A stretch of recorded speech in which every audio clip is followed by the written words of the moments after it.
Seperti biasa, di sela-sela waktu luangnya, Baginda Raja selalu mengundang Abu Nawas untuk menghibur dirinya. Dan permintaan Baginda Raja terkadang tidak masuk akal, yang membuat Abu Nawas kebingungan. Memang, apabila bisa mewujudkan permintaan tersebut, Abu Nawas memperoleh hadiah pundi-pundi uang.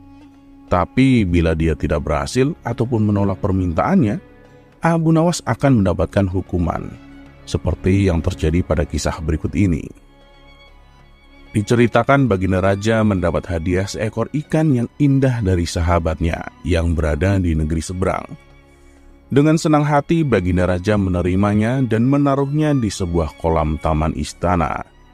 Dengan keberadaan ikan tersebut membuat Baginda Raja merasa terhibur. Karena setiap kali ia merasakan jenuh, ia duduk dekat kolam istana sambil memandangi ikan barunya. Namun, lama-kelamaan akhirnya timbul juga rasa bosan. Entah kenapa tiba-tiba terlintas di benaknya suatu khayalan yang tak masuk akal. Andaikan ikan ini bisa terbang, pasti akan lebih mengasihkan, pikir Baginda Raja. Kemudian ia berkata kepada menteri yang setia mendampinginya. "Wahai menteriku, apakah mungkin seekor ikan bisa terbang?" tanya Baginda Raja. "Ampun Paduka yang mulia, saya kira itu sesuatu yang mustahil Paduka. Karena ikan tidak punya sayap seperti burung," jawab menterinya. "Bagaimana dengan orang-orang sakti? Adakah di antara mereka yang bisa membuat ikan ini supaya terbang?" tanya Baginda Raja kembali. "Itu juga tidak mungkin Paduka, karena habitat ikan adalah hidup di air," jawab menterinya. Mendengar jawaban tersebut, Baginda Raja pun hanya terdiam, sambil sesekali menghela nafas. Sang menteri yang tak ingin melihat rajanya kecewa, segera berkata kepadanya, "Paduka yang mulia, kita panggil saja Abu Nawas. Bukankah dia terkenal cerdik? Kita suruh saja dia untuk membuat ikan Paduka bisa terbang," usul menterinya. Rupanya usulan sang menteri disambut baik oleh Baginda Raja. "Wah, benar juga katamu.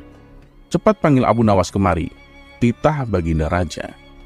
Singkat cerita, datanglah Abu Nawas ke istana dan menghadap Baginda Raja. "Ampun Paduka yang mulia, ada gerangan apa Paduka memanggil hamba?" tanya Abu Nawas. "Begini Abu Nawas, aku ada sebuah tugas untukmu. Jika kamu berhasil melakukannya, aku akan memberimu 1000 dinar, kata Baginda Raja. Sontak Abu Nawas terkejut karena uang yang ditawarkan jumlahnya sangat banyak dari biasanya. Karena tergiur oleh hadiah yang akan didapatkan, Abu Nawas langsung menyanggupinya. "Oke, siap Paduka yang mulia. Hamba akan melaksanakan tugas Paduka." "Tapi kalau boleh tahu, tugas apakah itu?" tanya Abu Nawas. "Mari ikut denganku Abu Nawas," ajak Baginda Raja. Kemudian Abu Nawas diantar ke sebuah kolam taman istana. "Kamu lihat ikan di dalam kolam itu?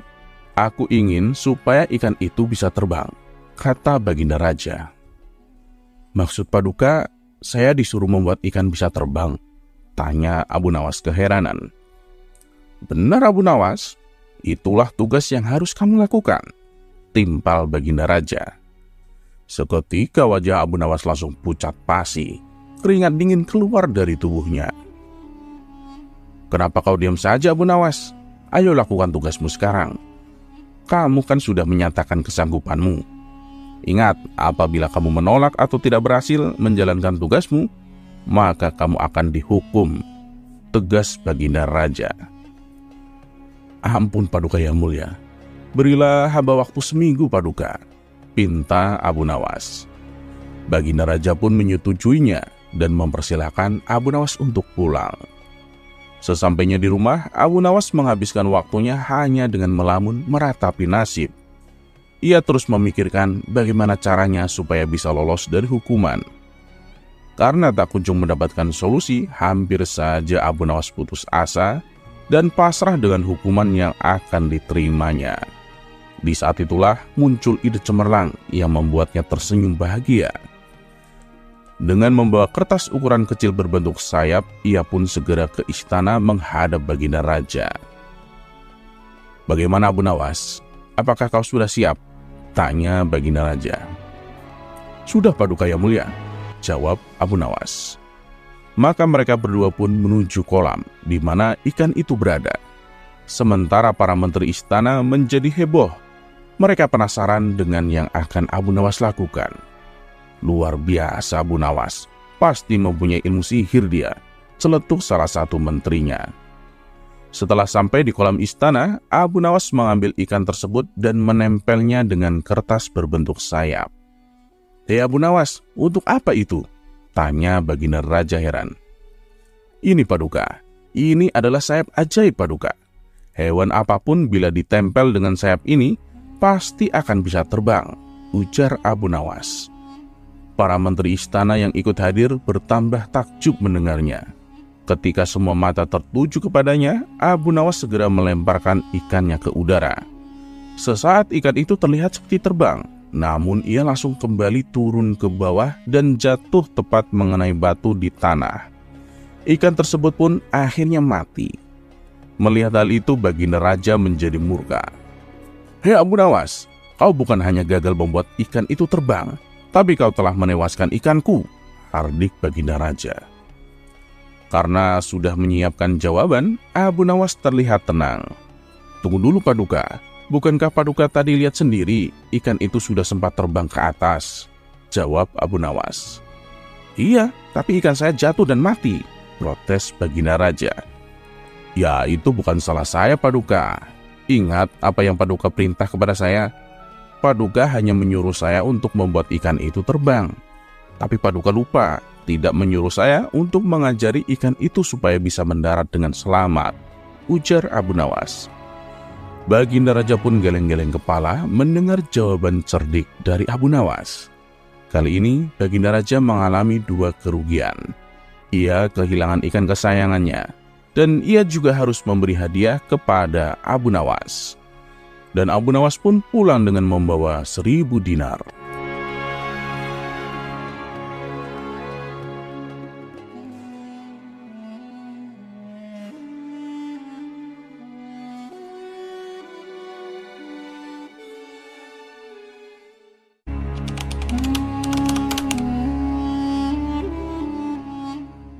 Dikisahkan, Abu Jahil yang terkenal pelit bertamu ke rumah Abu Nawas. Ia lalu mengungkapkan maksud kedatangannya. Ia ingin meminjam uang sebesar 100 dinar. Tentu saja Abu Nawas kaget mendengarnya. "Dari mana aku punya uang sebanyak itu?" ucap Abu Nawas. "Ayolah Abu Nawas, aku yakin kamu pasti ada. Pinjamilah barang sebulan," pinta Abu Jahil merengek. Awalnya Abu Nawas enggan mengabulkan permintaan Abu Jahil, tapi karena didesak terus-menerus, Abu Nawas tak kuasa menolak. "Tapi janji ya Abu Jahil, hanya sebulan," kata Abu Nawas mewanti-wanti. "Tenang Abu Nawas, aku janji, bulan depan kebun aku panen, pasti akan aku kembalikan," balas Abu Jahil singkat. Singkat cerita, setelah sebulan lamanya, Abu Jahil tak kunjung mengembalikan uang. Padahal saat itu kebun milik Abu Jahil hasil panennya banyak dan melimpah. Wah, bahaya Abu Jahil, dia tidak menepati janjinya, batin Abu Nawas. Karena sedang sangat membutuhkan uang, Abu Nawas terpaksa mendatangi rumah Abu Jahil untuk menagih hutangnya. "Abu Jahil, mana janjimu? Katanya dalam sebulan kamu akan mengembalikan uangnya," ucap Abu Nawas. Abu Jahil pun menjawab bahwa dirinya belum bisa membayar hutang. Ia beralasan uang hasil panen kebunnya sudah habis untuk mengobati saudaranya yang sedang sakit. "Jangan khawatir Abu Nawas, bulan depan pasti akan aku bayar," ujar Abu Jahil. Abu Nawas tentu sangat kecewa. Ia pun akhirnya pulang tanpa membawa uang. Beberapa hari kemudian, Abu Nawas mendengar kabar bahwa Abu Jahil sering mengajak kawan-kawannya untuk berpesta pora di rumahnya. Mendengar hal itu, Abu Nawas pun menjadi emosi. Kurang ajar benar ini Abu Jahil. Katanya uangnya sudah habis, tapi malah sering bikin pesta, gerutu Abu Nawas. Untuk menagihnya kembali, itu tidak mungkin. Abu Jahil pasti tidak akan membayar hutangnya dengan beribu macam alasan. Akhirnya terbesit di benak Abu Nawas suatu ide untuk mengerjai Abu Jahil. Esok harinya, pergilah Abu Nawas menemui sahabatnya yang ada di kampung seberang. Ia pun mengatur siasat dan meminta bantuan sahabatnya itu. Setelah siasatnya sudah diatur dengan matang, maka Abu Nawas segera mendatangi rumah Abu Jahil. "Abu Nawas, kenapa kemari sekarang? Aku kan sudah bilang mengembalikan uangnya bulan depan saja," kata Abu Jahil. "Oh Abu Jahil, kamu jangan salah paham dong. Aku kesini bukan mau menagih hutang, tapi aku ingin mengajakmu menemui orang pintar," balas Abu Nawas. "Menemui orang pintar? Memangnya untuk apa Abu Nawas?" tanya Abu Jahil penasaran. "Jadi begini Abu Jahil, di kampung seberang katanya ada dukun pesugihan yang bisa membuat kita menjadi kaya. Nah, aku ingin mencobanya ke sana," jawab Abu Nawas. "Wah, benarkah Abu Nawas? Baiklah, aku ikut juga ya. Aku juga pengen kaya," sahut Abu Jahil kegirangan. Singkat cerita, sampailah Abu Nawas dan Abu Jahil di rumah seorang dukun pesugihan. Setelah keduanya dipersilahkan masuk, dukun tersebut bertanya, "Wahai anakku, ada keperluan apa kalian kemari?" Abu Nawas selalu mengungkapkan keinginannya bahwa dia ingin kaya tanpa harus bekerja. "Oh, itu gampang sekali. Tapi ya ada syaratnya," ujar dukun tersebut. "Memangnya apa syaratnya Tuan?" tanya Abu Nawas. "Syaratnya harus ada tumbal, tapi jangan khawatir. Tumbalnya tidak harus dari keluarga. Orang lain juga bisa dijadikan tumbal. Tapi ya orang lain tersebut adalah orang yang ada kaitannya dengan hartamu," jawab sang dukun. "Maksudnya bagaimana Tuan? Aku belum paham," tanya Abu Nawas kembali. "Ya misalnya orang yang mempunyai hutang sama kamu, maka orang tersebut bisa dijadikan tumbal, meskipun dia bukan anggota keluargamu," jawab sang dukun. "Tapi kalau orang yang tidak mau dijadikan tumbal, bagaimana Tuan?" tanya Abu Nawas. "Kamu gak usah khawatir. Kamu tidak perlu minta izin orang tersebut. Nanti ia akan menjadi tumbal tanpa ia sadari, dan ia akan mati mengenaskan," kata sang dukun menjelaskan. "Oh begitu ya. Baiklah Tuan, saya setuju," balas Abu Nawas sambil melirik ke arah Abu Jahil. Abu Jahil yang merasa gelagat dirinya akan dijadikan tumbal seketika langsung gemetaran. Kemudian Abu Nawas diajari mantra oleh sang dukun sebagai ritual. Saat tengah malam, sepulangnya dari rumah sang dukun, di tengah perjalanan Abu Nawas berkata, "Abu Jahil, utangmu yang 100 dinar kemarin nggak usah dikembalikan. Saya sudah ikhlas." Mendengar itu Abu Jahil langsung ketakutan. "Waduh, jangan Abu Nawas. Aku akan mengembalikan uangnya sekarang juga.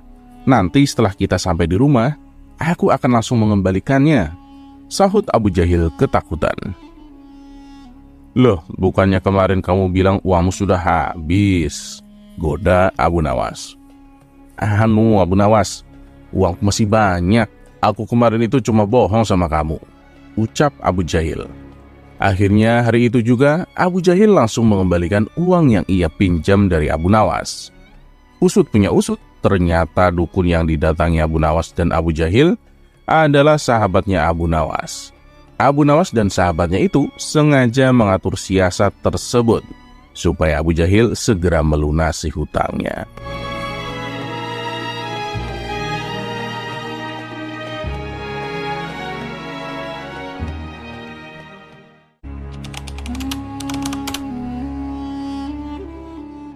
Pada suatu sore, ketika Abu Nawas ke warung teh, kawan-kawannya sudah lebih dulu berada di sana. Ternyata mereka sengaja menunggu Abu Nawas. "Nah, ini dia, Abu Nawas datang," kata salah seorang dari mereka. "Ada apa?" kata Abu Nawas sambil memesan secangkir teh hangat. "Kami tahu engkau selalu bisa melepaskan diri dari perangkap-perangkap Raja Harun ar-Rasyid. Tetapi kami yakin kali ini engkau pasti dihukum baginda raja bila engkau melakukannya." Kawan-kawan Abu Nawas membuka percakapan. Apa yang harus kutakutkan? Tidak ada sesuatu apapun yang perlu ditakuti kecuali Allah Subhanahu wa Ta'ala, kata Abu Nawas menantang. Selama ini belum pernah ada seorang pun di negeri ini yang berani memantati Baginda Raja Harun ar-Rasyid. Bukankah begitu, wahai Abu Nawas? Tanya kawan Abu Nawas. Oh, tentu saja tidak ada yang berani melakukan hal itu, karena itu adalah pelecehan yang amat besar. Siapa saja yang melakukannya pasti akan dipancung, kata Abu Nawas memberitahu. Nah, itulah yang ingin kami ketahui darimu. Beranikah engkau melakukannya? Tanya temannya yang lain. Sudah kukatakan bahwa aku hanya takut kepada Allah Subhanahu wa Ta'ala saja. Sekarang apa taruhannya bila aku bersedia melakukannya? Abu Nawas balik bertanya. 100 keping uang emas. Selain itu, Baginda juga harus tertawa pada saat engkau pantati, tantang mereka. Bukan Abu Nawas namanya jika tak bisa menyelesaikan suatu masalah. Ia menyanggupi tawaran yang amat berbahaya itu dan kembali pulang ke rumahnya. Kawan-kawan Abu Nawas merasa tidak yakin Abu Nawas sanggup untuk memantati Baginda dan membuat Baginda Raja tertawa. Karena tantangan ini sangat berat, maka kali ini Abu Nawas pun harus berhadapan dengan Al-Gojo pemenggal kepala. Minggu depannya, Baginda Raja Harun ar-Rasyid akan mengadakan jamuan kenegaraan. Para menteri, pegawai istana, dan orang-orang dekat Baginda diundang, termasuk juga Abu Nawas. Abu Nawas merasa hari-hari berlalu dengan cepat, karena ia harus menciptakan jalan keluar yang paling aman bagi keselamatan lehernya dari pedang Al-Gojo. Tetapi bagi kawan-kawan Abu Nawas, hari-hari terasa amat panjang, karena mereka sudah tidak sabar menunggu pertaruhan yang amat mendebarkan itu. Persiapan-persiapan di halaman istana sudah dimulai. Baginda Raja menginginkan acara itu akan digelar dengan meriah. Baginda tidak ingin mengecewakan para tamunya, terkhusus untuk raja-raja dari negeri sahabat yang datang. Akhirnya hari yang dijanjikan telah tiba. Semua tamu sudah datang kecuali Abu Nawas. Kawan-kawan Abu Nawas yang menyaksikan dari jauh merasa kecewa karena Abu Nawas tidak hadir. Namun ternyata mereka keliru. Abu Nawas bukan tidak datang, tetapi terlambat sehingga Abu Nawas duduk di tempat yang paling belakang. Ceramah-ceramah yang mengesankan mulai disampaikan oleh para ahli pidato. Kemudian giliran Baginda Raja Harun ar-Rasyid menyampaikan pidatonya. Setelah menyampaikan pidato, Baginda melihat Abu Nawas duduk sendirian di tempat yang tidak ada karpetnya. Karena merasa heran, Baginda bertanya, "Wahai Abu Nawas, mengapa engkau tidak duduk di atas karpet?" Paduka yang mulia, hamba haturkan terima kasih atas perhatian Baginda. Sebenarnya hamba sudah merasa bahagia duduk di sini, kata Abu Nawas. Wahai Abu Nawas, majulah dan duduklah di atas karpet. Nanti pakaianmu kotor karena duduk di atas tanah, Baginda Raja menyarankan. Ampun tuanku yang mulia, sebenarnya hamba ini juga sudah duduk di atas karpet, jawab Abu Nawas dengan santai. Baginda bingung mendengar pengakuan Abu Nawas, karena Baginda melihat sendiri Abu Nawas duduk di atas lantai. Karpet yang mana yang engkau maksudkan itu, wahai Abu Nawas? Tanya Baginda masih bingung. Karpet hamba sendiri, tuanku yang mulia. Sekarang hamba selalu membawa karpet kemanapun hamba pergi, kata Abu Nawas seolah-olah menyimpan misteri. Tapi sejak tadi aku belum melihat karpet yang kau bawa, kata Baginda Raja bertambah bingung. Baiklah Baginda yang mulia, kalau memang ingin tahu, maka dengan senang hati hamba akan menunjukkan kepada Paduka yang mulia, kata Abu Nawas sambil beringsut-ringsut ke depan. Setelah cukup dekat dengan Baginda, Abu Nawas berdiri kemudian menungging menunjukkan potongan karpet yang ditempelkan di bagian pantatnya. Abu Nawas kini seolah-olah memantati Baginda Raja Harun ar-Rasyid. Melihat ada sepotong karpet menempel di pantat Abu Nawas, Baginda Raja tak bisa membendung tawa sehingga beliau terpinggal-pinggal, diikuti oleh para tamu yang datang. Menyaksikan kejadian yang mengerikan itu, kawan-kawan Abu Nawas merasa kagum. Mereka pun harus rela melepas 100 keping uang emas untuk Abu Nawas.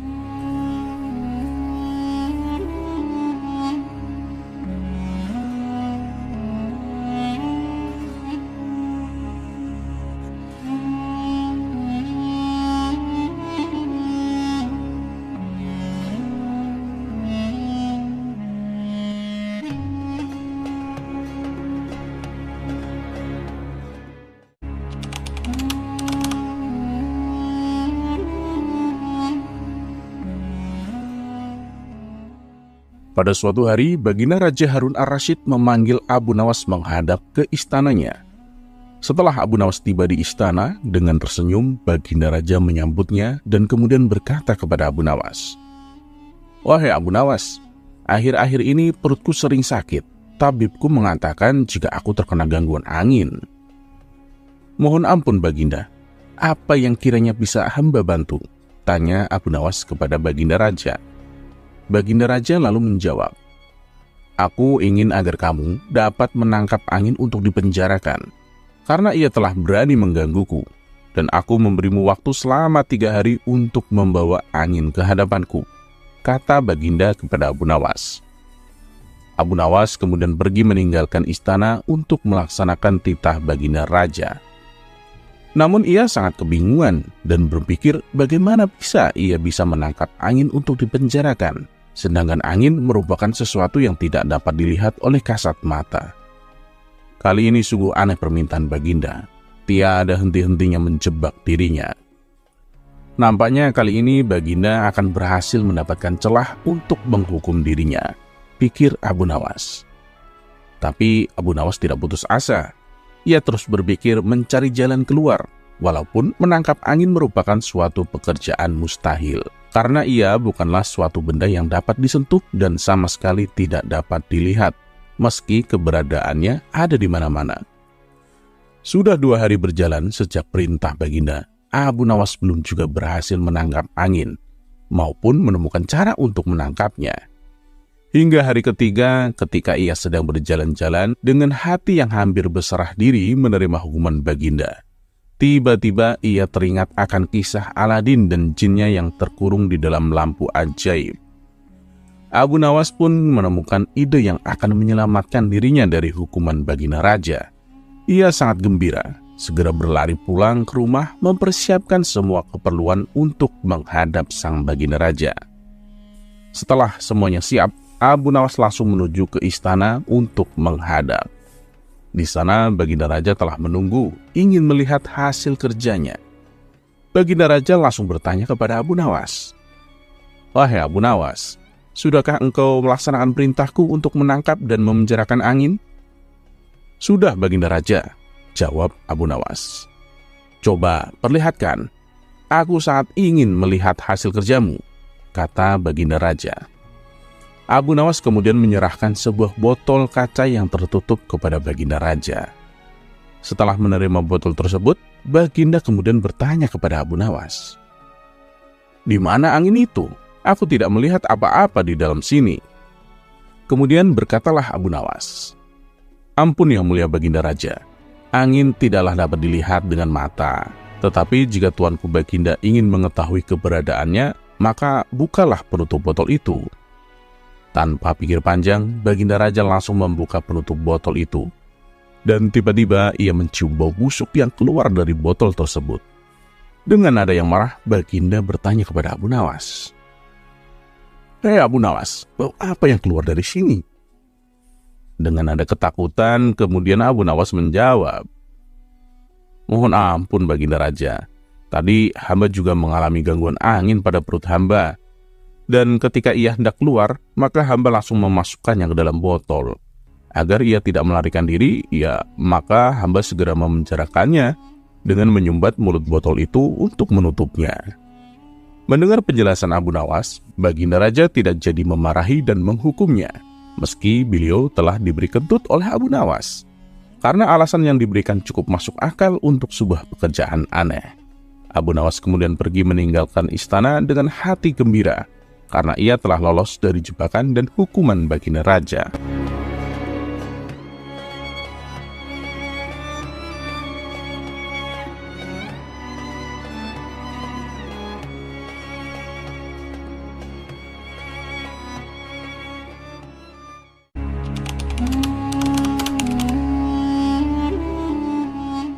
Pada suatu pagi yang cerah, Raja Harun ar-Rasyid dan para pengawalnya pergi untuk berburu.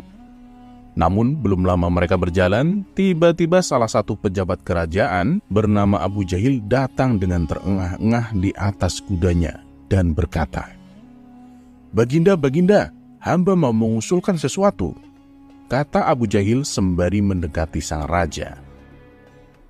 "Apa yang hendak kamu usulkan, wahai Abu Jahil?" tanya Raja Harun. "Ampun Baginda, agar acara berburu ini menarik dan mendapat animo masyarakat, saya mengusulkan bagaimana jika kita adakan sayembara saja," ujar Abu Jahil dengan raut wajah serius. Ternyata usul Abu Jahil itu diterima. Baginda Raja sejenak terdiam dan kemudian mengangguk. Hitung-hitung sayembara ini akan memberikan hiburan kepadanya. "Baginda yang mulia, hamba ingin beradu ketangkasan dengan Abu Nawas. Kemudian pemenangnya akan mendapatkan 10 uang emas, sedangkan yang kalah akan mendapat hukuman, yaitu memandikan kuda-kuda istana selama 1 bulan, tutur Abu Jahil. Abu Nawas kemudian dipanggil untuk menghadap Baginda Raja. Setelah menghadap, Abu Nawas segera diberi petunjuk sayembara itu. Dalam hati, Abu Nawas sebenarnya menolak sayembara tersebut, karena ia tahu ini semua adalah akal bulus dari Abu Jahil yang ingin menyingkirkannya dari istana. Akan tetapi Baginda Raja Harun ar-Rasyid memaksanya, dan Abu Nawas pun tidak bisa menolak. Kemudian Abu Nawas berpikir sejenak. Ia mengetahui jika Abu Jahil telah diangkat menjadi pejabat istana. Abu Nawas berpikir bahwa Abu Jahil akan mengerahkan semua anak buahnya untuk memberi seekor binatang buruan di hutan nanti. Namun karena kecerdikannya, Abu Nawas malah tersenyum riang. Abu Jahil yang melihat perubahan raut muka Abu Nawas menjadi penasaran. Dalam hatinya berkata, tidak mungkin Abu Nawas bisa mengalahkan dirinya kali ini. Tak berselang lama, Baginda kemudian menggiring mereka ke tengah alun-alun istana. Raja dan seluruh rakyat sudah tidak sabar. Siapa yang akan menjadi pemenang dalam lomba berburu ini? Perlombaan pun dimulai dengan dibunyikan trompet kerajaan. Tak mau menyia-nyiakan waktu, Abu Jahil segera memacu kudanya secepat kilat menuju hutan belantara. Namun sebaliknya, Abu Nawas justru dengan santainya menaiki kudanya, sehingga para penonton banyak yang berteriak kepada Abu Nawas. Tak terasa hari sudah menjelang sore. Ini artinya mereka sudah melakukan perburuan selama setengah hari. Kemudian tak lama, Abu Jahil dengan kudanya muncul memasuki pintu gerbang istana. Ia pun mendapat sambutan meriah dan tepuk tangan dari rakyat yang menyaksikan aksi gemilangnya itu. Di sebelah kanan dan kiri kuda Abu Jahil terlihat puluhan hewan yang mati terpanah. Abu Jahil dengan senyum bangga memperlihatkan semua binatang buruannya di tengah gemuruh antusias penonton. "Aku, Abu Jahil, berhak memenangkan lomba ini. Lihatlah, binatang buruanku sangat banyak. Mana mungkin Abu Nawas bisa mengalahkanku?" Teriaknya lantang yang membuat para penonton semakin menggelegar. Tidak berselang lama terdengar suara kaki kuda Abu Nawas. Semua penonton menertawakan dan meneriakinya, karena Abu Nawas tak membawa satupun binatang buruan di kudanya. Tapi Abu Nawas tidak tampak gusar sama sekali. Ia malah tersenyum dan melambaikan tangan kepada penonton. Kemudian Baginda Raja memerintahkan kepada 2 orang pengawalnya untuk maju ke tengah lapangan dan menghitung jumlah binatang buruan yang didapatkan 2 peserta itu. Pada kesempatan pertama, para pengawal menghitung jumlah binatang hasil buruan dari Abu Jahil. Abu Jahil mendapat 35 ekor kelinci, ditambah 5 ekor rusa dan 2 ekor babi hutan, kata salah satu pengawal. "Sudah pasti akulah pemenangnya, karena Abu Nawas tak membawa seekor binatang pun," teriak Abu Jahil dengan sombongnya. "Tunggu dulu, tenang. Aku membawa ribuan binatang. Jelaslah aku pemenangnya, dan engkau, wahai Abu Jahil, silahkan memandikan kuda-kuda istana selama 1 bulan. Ingat, di dalam peraturan lomba, semua binatang boleh ditangkap. Yang penting kan jumlahnya." kata Abu Nawas sambil membuka bambu kuning yang telah diisi dengan ribuan semut merah. Jumlahnya sangat banyak, Baginda. Sepertinya mencapai ribuan. Kami tak sanggup menghitungnya lagi, kata pengawal kerajaan yang menghitung jumlah semut itu. Melihat kenyataan itu membuat Abu Jahil tertunduk lemas dan tiba-tiba saja ia jatuh pingsan. Baginda Raja yang melihatnya tertawa terpinggal-pinggal dan langsung memberi hadiah kepada Abu Nawas. Kecerdikan dan ketulusan hati pasti bisa mengalahkan kelicikan.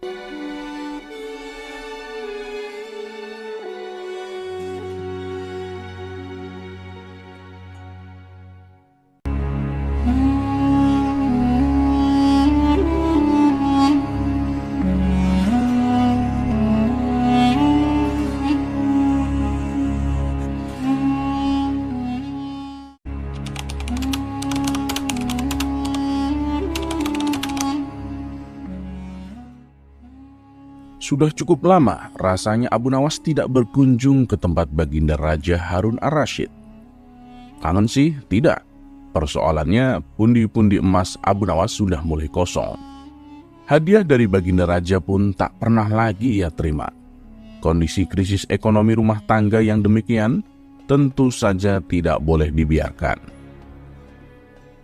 Apa yang harus aku lakukan supaya Baginda Raja memanggilku? Pikir Abu Nawas. Lama berpikir, tiba-tiba hujan turun dengan derasnya. Abu Nawas pun langsung berlari masuk ke dalam rumah. Dalam keadaan sedikit basah kuyup, Abu Nawas bergeming. Bukankah hujan adalah rahmat Allah? Tapi kenapa aku harus lari menghindarinya? Dari situlah muncul ide cemerlang supaya dirinya dipanggil Baginda Raja. Keesokan paginya, Abu Nawas langsung menjalankan misinya. Ia pergi ke pasar dan berdiri di tengah-tengah keramaian. Lalu dengan lantangnya ia berkata seperti orang beraliran sesat. "Wahai umat manusia," teriak Abu Nawas. "Ketahuilah, aku, Abu Nawas, adalah orang yang sangat membenci pada yang hak dan suka kepada yang fitnah. Dan aku adalah orang yang lebih kaya dibandingkan Allah," ujarnya berkali-kali. Padahal selama ini Abu Nawas dikenal sebagai orang alim yang taat. Ia memang gemar bersikap jenaka, hanya saja leluconnya tak sampai ngawur seperti sekarang ini. Ulah Abu Nawas ini pun akhirnya diadukan oleh warga kepada Baginda Raja Harun ar-Rasyid. Mendengar pengaduan warganya, Baginda Raja menjadi geram. Ia lalu menyuruh beberapa pengawal untuk menangkap Abu Nawas. Setibanya Abu Nawas di istana, Baginda Raja langsung membentaknya dengan penuh amarah. "Kamu murtad ya Abu Nawas. Perkataanmu bukan lagi lelucon. Dan ini tidak bisa dibiarkan. Kamu harus masuk penjara sekarang juga." "Memangnya salah hamba apa Paduka Yang Mulia?" tanya Abu Nawas berpura-pura. "Bukankah ia tadi mengatakan bahwa kamu tidak suka dengan yang hak atau kebenaran? Malah kamu menyukai yang fitnah. Belum lagi kamu mengatakan kamu mengaku lebih kaya daripada Allah. Kamu bilang begitu kan?" hardik sang raja. "Benar Paduka Yang Mulia," jawab Abu Nawas kalem. "Lantas mengapa kamu berkata begitu? Sudah kafirkah engkau wahai Abu Nawas?" tanya Baginda lagi. Dengan entengnya Abu Nawas menjawab, Saya kira Baginda Raja juga seperti saya. Baginda pasti membenci perkara yang hak." "Kurang ajar kamu Abu Nawas," bentak Baginda Raja makin emosi. "Tahan dulu Baginda, jangan marah dulu. Dengarkan dulu keterangan saya," kata Abu Nawas mencoba menenangkan Baginda Raja. "Keterangan apa lagi yang ingin kau jelaskan wahai Abu Nawas? Sebagai seorang muslim, aku membela dan bukan membenci perkara yang hak. Kamu harus tahu itu," ujar Baginda Raja. Abu Nawas lalu berkata, "Begini Paduka Yang Mulia, setiap ada orang yang membacakan talqin, saya selalu mendengar bahwa mati itu hak dan neraka itu hak. Nah, siapakah orangnya yang tidak membenci mati dan membenci neraka yang hak itu? Tidakkah Baginda juga membencinya seperti aku?" Baginda Raja langsung terdiam begitu mendengar penjelasan Abu Nawas.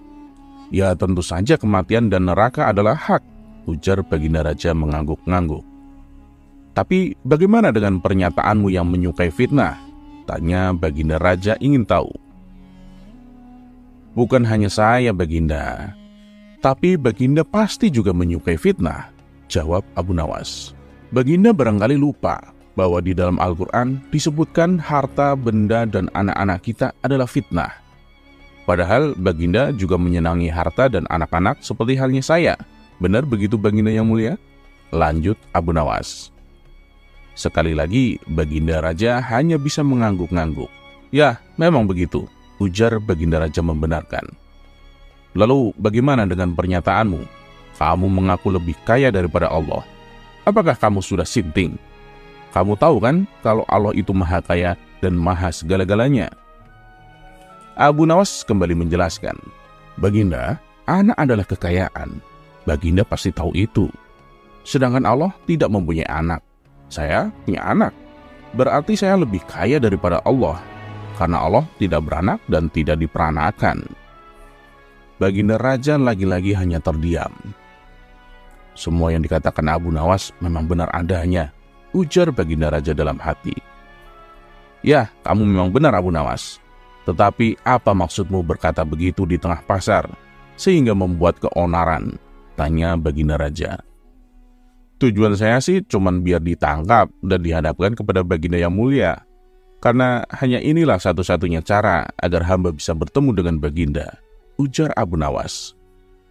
Lalu apa perlunya kau menghadapku? Tanya Baginda Raja bingung. Agar bisa mendapat hadiah Baginda, jawab Abu Nawas cengengesan. Suasana yang tadinya tegang mendadak berubah menjadi penuh gelak tawa. Abu Nawas, ada-ada saja kamu, celetuk Baginda Raja. Baginda Raja pun akhirnya sadar kalau selama ini ia memang jarang mengundang Abu Nawas ke istana. Sambil memberikan hadiah beberapa keping emas, Baginda Raja berkata kepada Abu Nawas, Abu Nawas, kalau kamu butuh apa-apa, langsung saja datang ke sini. Bilang padaku apa yang kamu butuhkan. Tidak perlulah kamu pakai cara-cara seperti ini lagi. Baik Baginda yang mulia, saya mohon maaf, ucap Abu Nawas. Abu Nawas pun lalu mohon pamit diri, pulang dengan membawa hadiah dari Baginda Raja.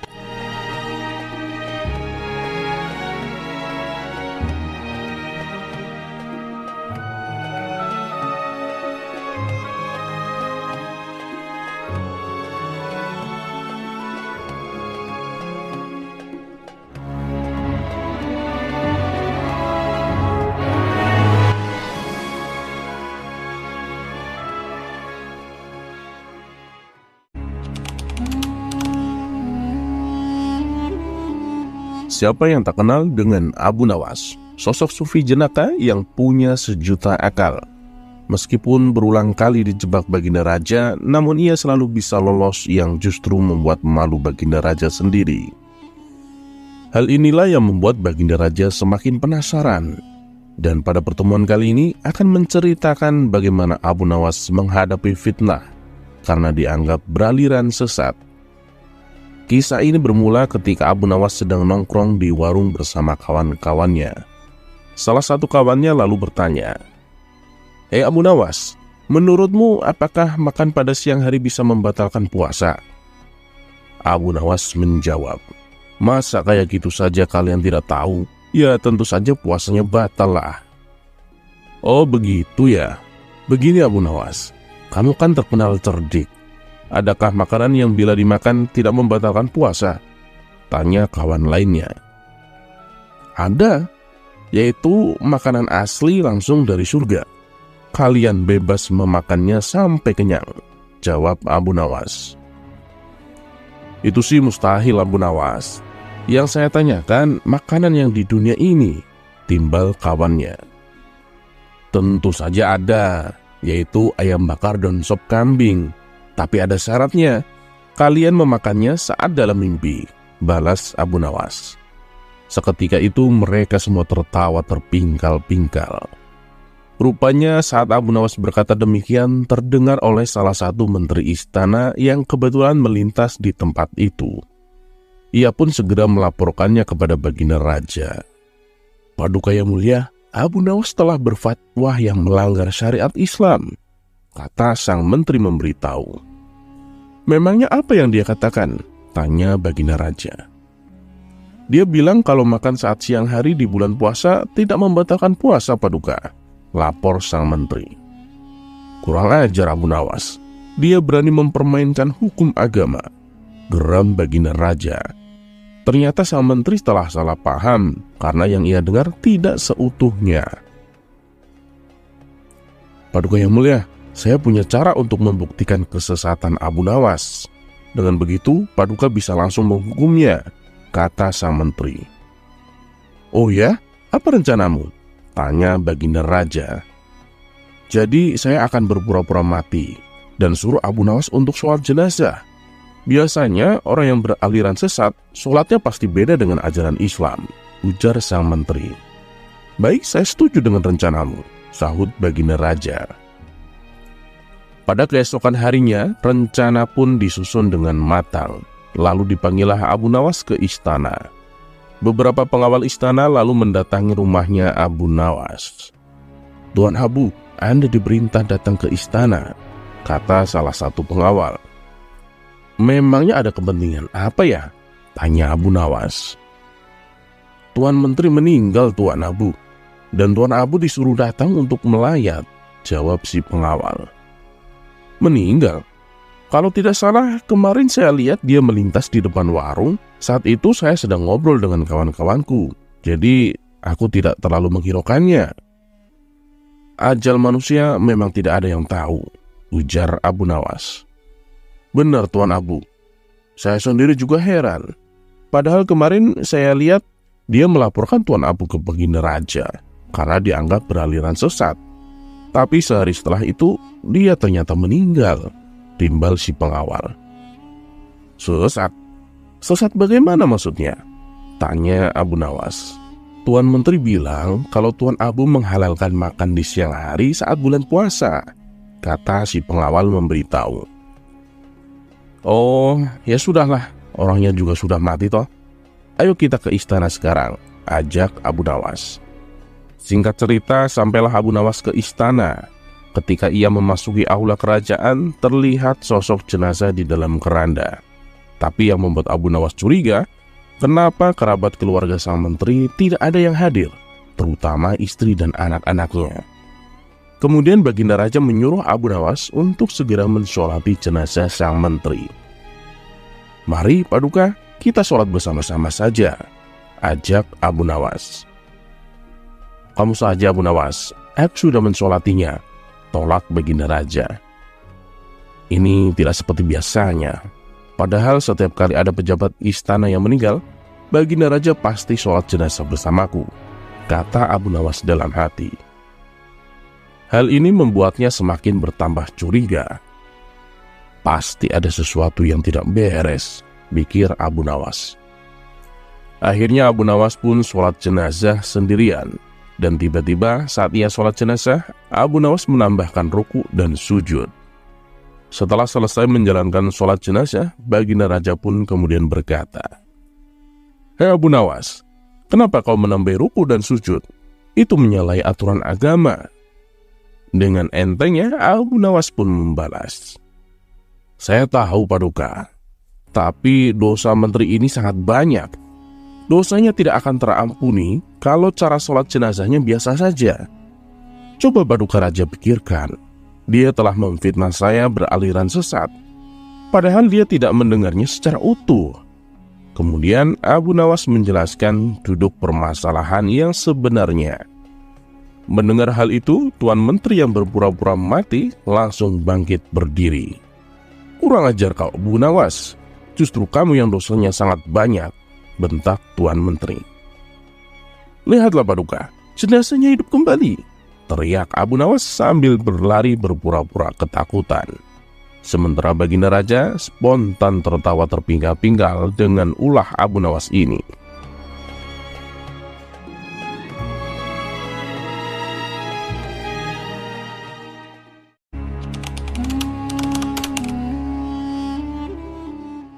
Pada suatu hari, Abu Nawas singgah di rumah kenalannya seorang Yahudi. Di sana tengah berlangsung permainan musik yang meriah. Banyak orang yang menonton, sehingga suasana begitu meriah. Semua tamu yang hadir terlibat dalam permainan musik indah itu, termasuk Abu Nawas yang baru saja masuk. Ada yang bermain kecapi, ada yang menari-nari, dan sebagainya. Semuanya bersuka cita. Ketika para tamu sudah kehausan, tuan rumah menyuguhkan kopi kepada para hadirin. Masing-masing mendapat secangkir kopi, termasuk Abu Nawas. Ketika Abu Nawas hendak meminum kopinya, ia ditampar oleh si Yahudi. Namun karena sudah terlanjur larut dalam kegembiraan, hal itu tidak ia hiraukan. Dan diangkatnya lagi secangkir kopinya. Tapi lagi-lagi pipi Abu Nawas ditampar oleh si Yahudi. Ternyata tamparan yang diterima Abu Nawas pada malam itu cukup banyak, sampai acara selesai sekitar pukul 2 dini hari. Di tengah jalan baru terpikir oleh Abu Nawas, jahat benar perangai Yahudi itu, main tampar saja. Kelakuan seperti itu tidak boleh dibiarkan berlangsung di Baghdad. Tapi apalah dayaku hendak melarangnya, pikir Abu Nawas dalam hati. Aku ada akal, gumam Abu Nawas selanjutnya. Keesokan harinya Abu Nawas menghadap Raja Harun ar-Rasyid di istana. Tuanku yang mulia, ternyata di negeri ini ada suatu permainan yang belum pernah hamba kenal. Sangat aneh, lapor Abu Nawas. Memangnya di mana tempatnya, Abu Nawas? Tanya baginda raja. Ampun Paduka, tempatnya di tepi hutan sana Paduka, kata Abu Nawas. Kalau begitu, mari kita lihat saja Abu Nawas, ajak baginda. Boleh Paduka, tapi nanti malam saja ya. Kita pergi berdua saja, dan Paduka memakai pakaian santri saja, ucap Abu Nawas. Setelah sholat Isya, maka berangkatlah baginda dan Abu Nawas ke rumah Yahudi itu. Ketika sampai di sana, kebetulan si Yahudi sedang asik bermain musik dengan teman-temannya. Maka baginda raja pun dipersilakan duduk. Ketika diminta untuk menari, baginda raja menolak, sehingga ia dipaksa dan ditampar pipinya kanan kiri. Sampai di situ baginda baru sadar bahwa ia telah dipermainkan oleh Abu Nawas. Tapi apa daya, ia tak mampu melawan orang sebanyak itu. Maka menarilah baginda raja sampai keringat membasahi seluruh tubuhnya yang gendut itu. Setelah itu barulah diedarkan kopi kepada semua tamu. Dan melihat hal itu, Abu Nawas meminta izin untuk keluar ruangan dengan alasan akan pergi ke kamar mandi untuk kencing. Biar baginda merasakan sendiri peristiwa itu, karena salahnya sendiri tidak pernah mengetahui keadaan rakyatnya dan hanya percaya kepada laporan para menteri, pikir Abu Nawas dalam hati, sembari meluncur pulang ke rumahnya. Tatkala hendak mengangkat secangkir kopi ke mulutnya, baginda raja ditampar oleh si Yahudi itu. Ketika ia hendak mengangkat cangkir kopinya lagi, ia pun terkena tamparan lagi. Begitu seterusnya, hingga baginda belum pernah mencicipi barang sedikit pun kopi itu. Pada pagi harinya, setelah bangun tidur, baginda Raja Harun ar-Rasyid memerintahkan seorang pelayan istana untuk memanggil Abu Nawas. Hei Abu Nawas, baik sekali perbuatanmu tadi malam. Engkau biarkan diriku dipermalukan seperti itu, kata baginda raja. Mohon ampun wahai Paduka yang mulia. Pada malam sebelumnya hamba telah mendapat perlakuan yang sama seperti itu. Apabila hal itu hamba laporkan secara jujur, pasti Paduka tidak percaya. Dari itulah hamba membawa Paduka ke sana agar mengetahui sendiri perilaku rakyat yang tidak senonoh itu, jawab Abu Nawas membela diri. Baginda raja tidak dapat membantah ucapan Abu Nawas. Lalu disuruhnya beberapa pengawal untuk memanggil si Yahudi itu. Hei Yahudi, apa sebabnya engkau menampar aku tadi malam? Tanya baginda raja dengan marah. Ampun wahai tuanku, sesungguhnya hamba tidak tahu jika malam itu adalah tuanku. Jika sekiranya hamba tahu, hamba tidak akan berbuat seperti itu, jawab si Yahudi membela diri. Apalah daya, pembelaan Yahudi tidak disetujui oleh baginda raja. karena menampar orang termasuk perbuatan maksiat, dan Baginda harus mengambil tindakan tegas karenanya. Sekarang terimalah pembalasanku, kata Baginda Raja. Ampun Paduka yang mulia, mohon ampuni hamba, kata si Yahudi. Segera saja Baginda Raja memerintahkan para prajurit untuk memasukkan si Yahudi ke dalam penjara. Sejak saat itu, Raja Harun ar-Rasyid amat memperhatikan rakyatnya.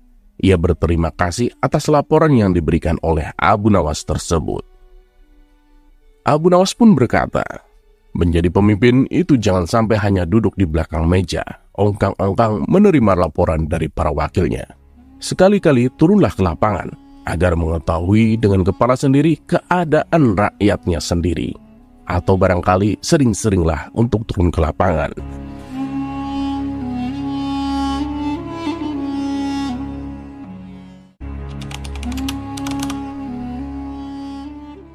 Suatu kali ada orang asing duduk di warung tempat kawan-kawan Abu Nawas berkumpul. Dari penampilannya, orang asing tersebut merupakan saudagar kaya yang kebetulan singgah di kota Baghdad. Di sudut ruangan, tampak kawan-kawan Abu Nawas sedang berbincang sambil menikmati secangkir teh. Saudagar itu lalu menghampiri dan ikut nimbrung bersama mereka. Di tengah perbincangan, ia menawarkan hadiah bagi siapa saja yang bisa menjawab teka-tekinya. Hadiah apa yang akan Tuan berikan? Tanya kawan-kawan Abu Nawas. Aku akan memberikan 1.000 dinar bila bisa menjawab tebakanku, balas saudagar kaya. Mendengar iming-iming hadiah yang begitu banyak, mereka langsung tergiur dan antusias untuk menjawab. Beritahu kami apa teka-tekinya, sahut kawan-kawan Abu Nawas. Apa yang lebih berat dari gunung, tapi bisa mengapung? Kata saudagar kaya memberikan teka-tekinya. Oh, itu pasti jawabannya awan, jawab salah satu kawan Abu Nawas. Salah, bukan itu jawabannya, balas saudagar kaya. Setelah sekian lama berpikir, mereka tak kunjung menemukan jawaban. Bagaimana? Apakah kalian menyerah? Tanya saudagar kaya. Tunggu dulu, ada kawan kami yang bisa menjawab teka-tekimu. Biasanya sebentar lagi dia kemari. Namanya Abu Nawas, ujar mereka. Baiklah, aku akan menunggunya, timbal saudagar kaya. Tidak berapa lama kemudian, akhirnya Abu Nawas datang menghampiri mereka. Wah, tumben kalian terlihat serius. Ada apa ini? Tanya Abu Nawas. Kami ditantang menjawab teka-teki saudagar ini. Kalau bisa menjawab dengan benar, akan diberi hadiah 1.000 dinar. Tapi kami semua tidak ada yang tahu, karena teka-tekinya sangat sulit ditebak, tutur mereka. Mendengar hal itu, kemudian Abu Nawas menghampiri saudagar kaya dan berkata kepadanya. Apakah aku boleh ikut menebak? Tanya Abu Nawas. Silahkan, siapa saja boleh ikut, balas saudagar kaya. Beritahu aku apa teka-tekinya, pinta Abu Nawas. Apa yang lebih berat dari gunung, tapi bisa mengapung? Tanya saudagar kaya. Jawabannya adalah masa lalu, balas Abu Nawas. Ya, kamu benar, timbal saudagar kaya, dan memberinya hadiah 1.000 dinar. Lalu ia pun pergi meninggalkan Abu Nawas dan kawan-kawannya. Sementara mereka bingung dengan jawaban Abu Nawas yang dianggapnya sebagai jawaban yang tepat. Hei Abu Nawas, kenapa jawabannya masa lalu? Tanya mereka. Kemudian Abu Nawas menjelaskan, sebab masa lalu begitu berat karena membawa semua kenangan dan pengalaman. Tetapi ia senantiasa mengapung di pikiran kita, kata Abu Nawas memberitahu. Setelah mengetahui maksudnya, mereka pun memuji akan kecerdikan Abu Nawas.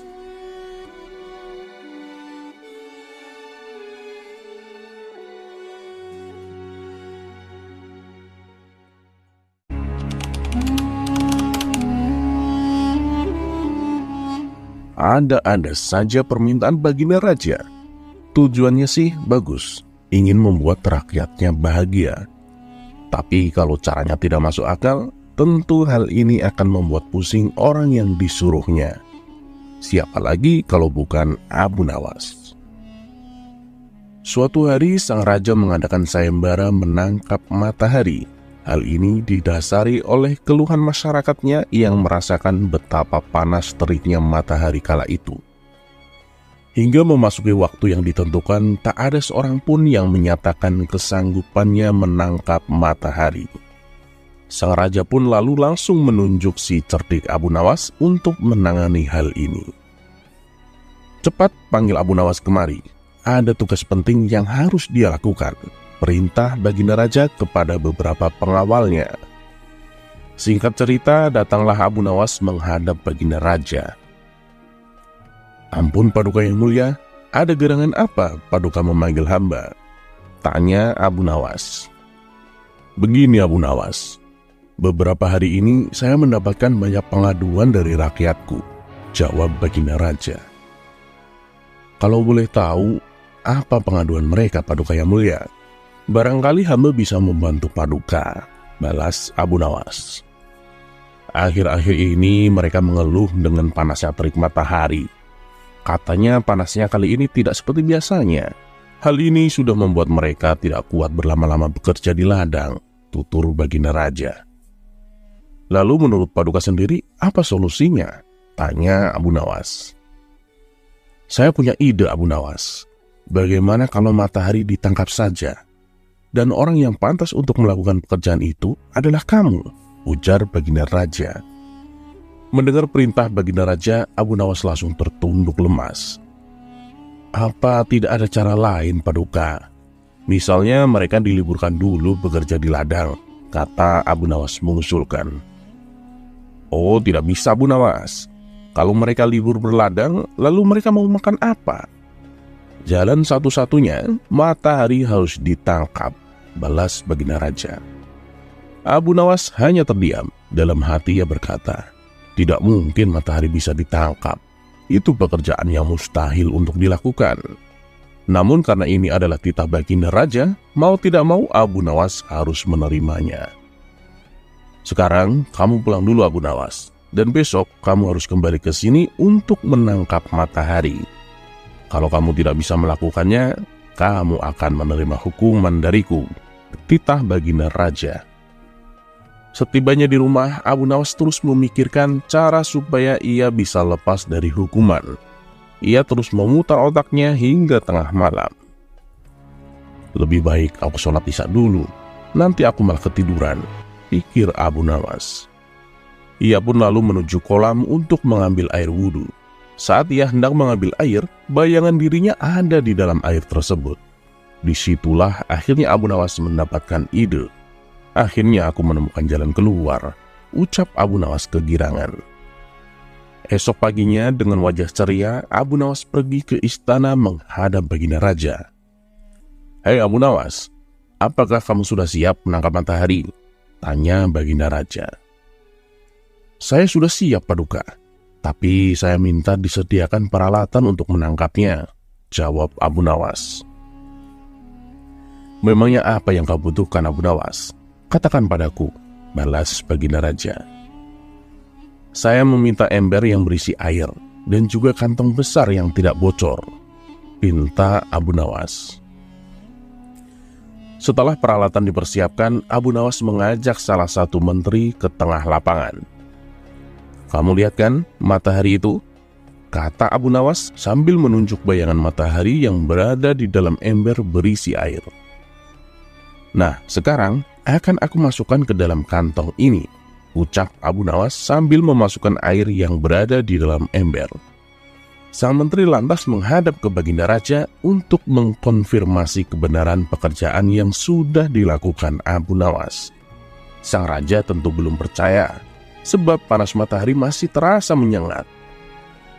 "Baiklah, sekarang perintahkan pada Abu Nawas untuk membungkus matahari itu dan bawakan kepadaku," titah baginda raja. Abu Nawas lalu menghampiri baginda raja dengan membawa kantong berisi air. "Paduka yang mulia, Mataharinya sudah aku bungkus dalam kantong ini, tutur Abu Nawas. Hei Abu Nawas, coba kamu lihat keluar. Mataharinya masih ada, dan aku juga masih merasakan panasnya, sanggah Baginda Raja tak percaya. Benar yang mulia, tapi sesungguhnya itu matahari kedua, timbal Abu Nawas. Yang benar saja kamu, hanya ada satu matahari di dunia ini, sahut Baginda Raja. Paduka Raja memang benar. Jadi, ketika matahari berhasil saya tangkap, dunia menjadi gelap gulita. Lalu Allah langsung menggantikannya dengan matahari yang baru, ujar Abu Nawas. Baginda Raja kemudian memastikan apakah isi kantong besar tersebut berisi matahari atau bukan. Ia pun membuka kantong tersebut. Ternyata isinya hanya air. Mana mataharinya Abu Nawas? Kamu jangan mengerjaiku, hardik Baginda Raja. Paduka membukanya jangan di dalam ruangan, karena matahari paling tidak suka dengan ruangan tertutup. Pasti ia tidak akan menampakkan dirinya, jawab Abu Nawas beralasan. Maksudnya bagaimana Abu Nawas? Tanya Baginda Raja. Jadi Paduka, matahari hanya mau menampakkan dirinya kalau ia melihat ada saudaranya di atas, ujar Abu Nawas. Lalu Abu Nawas mengajak Baginda Raja ke tengah lapangan dengan membawa kantongnya yang berisi air. Nih saya buka kantongnya Baginda. Tuh kan, ada mataharinya, tutur Abu Nawas sambil menunjukkan kepada Baginda Raja. Baginda Raja hanya bisa menggeleng-geleng kepala dengan kecerdikan Abu Nawas.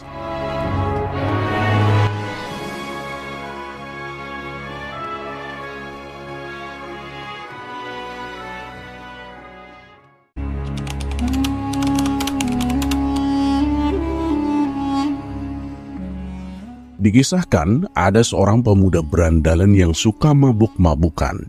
Dia juga sering membuat onar di kampungnya. Perilakunya ini membuat orang-orang menaruh rasa benci, namun mereka tak berani menegurnya, karena si pemuda terkenal nekat dan tak segan-segan menghajar siapa saja yang berani menegur perbuatannya. Yang lebih menjengkelkan, si pemuda tidak menaruh rasa hormat kepada siapapun, entah itu orang yang sudah tua maupun pemuka agama. Suatu ketika si pemuda sengaja membuat ulah. Kali ini yang menjadi sasaran bukanlah orang biasa, melainkan beberapa tokoh dari berbagai pemuka agama. Pertama ia mendatangi seorang rahib dan mengutarakan keinginannya. Tuan, izinkan aku berbuat zina, pinta si pemuda. Mendengar hal ini, sang rahib terkejut bukan main. Dengan menunjukkan ekspresi tak suka, sang rahib menjawab, dasar pemuda laknat, kalau kamu mau berzina, itu urusanmu. Jangan minta izin dariku. Si pemuda kembali berkata, tapi aku menginginkan izin darimu. Anda mau mengizinkan apa tidak? Tanya si pemuda. Kamu sudah gila ya? Tak mungkin aku mengizinkanmu. Itu perbuatan laknat yang dilarang agama. Kalau aku mengizinkanmu, itu sama saja aku memperbolehkan orang untuk berbuat dosa.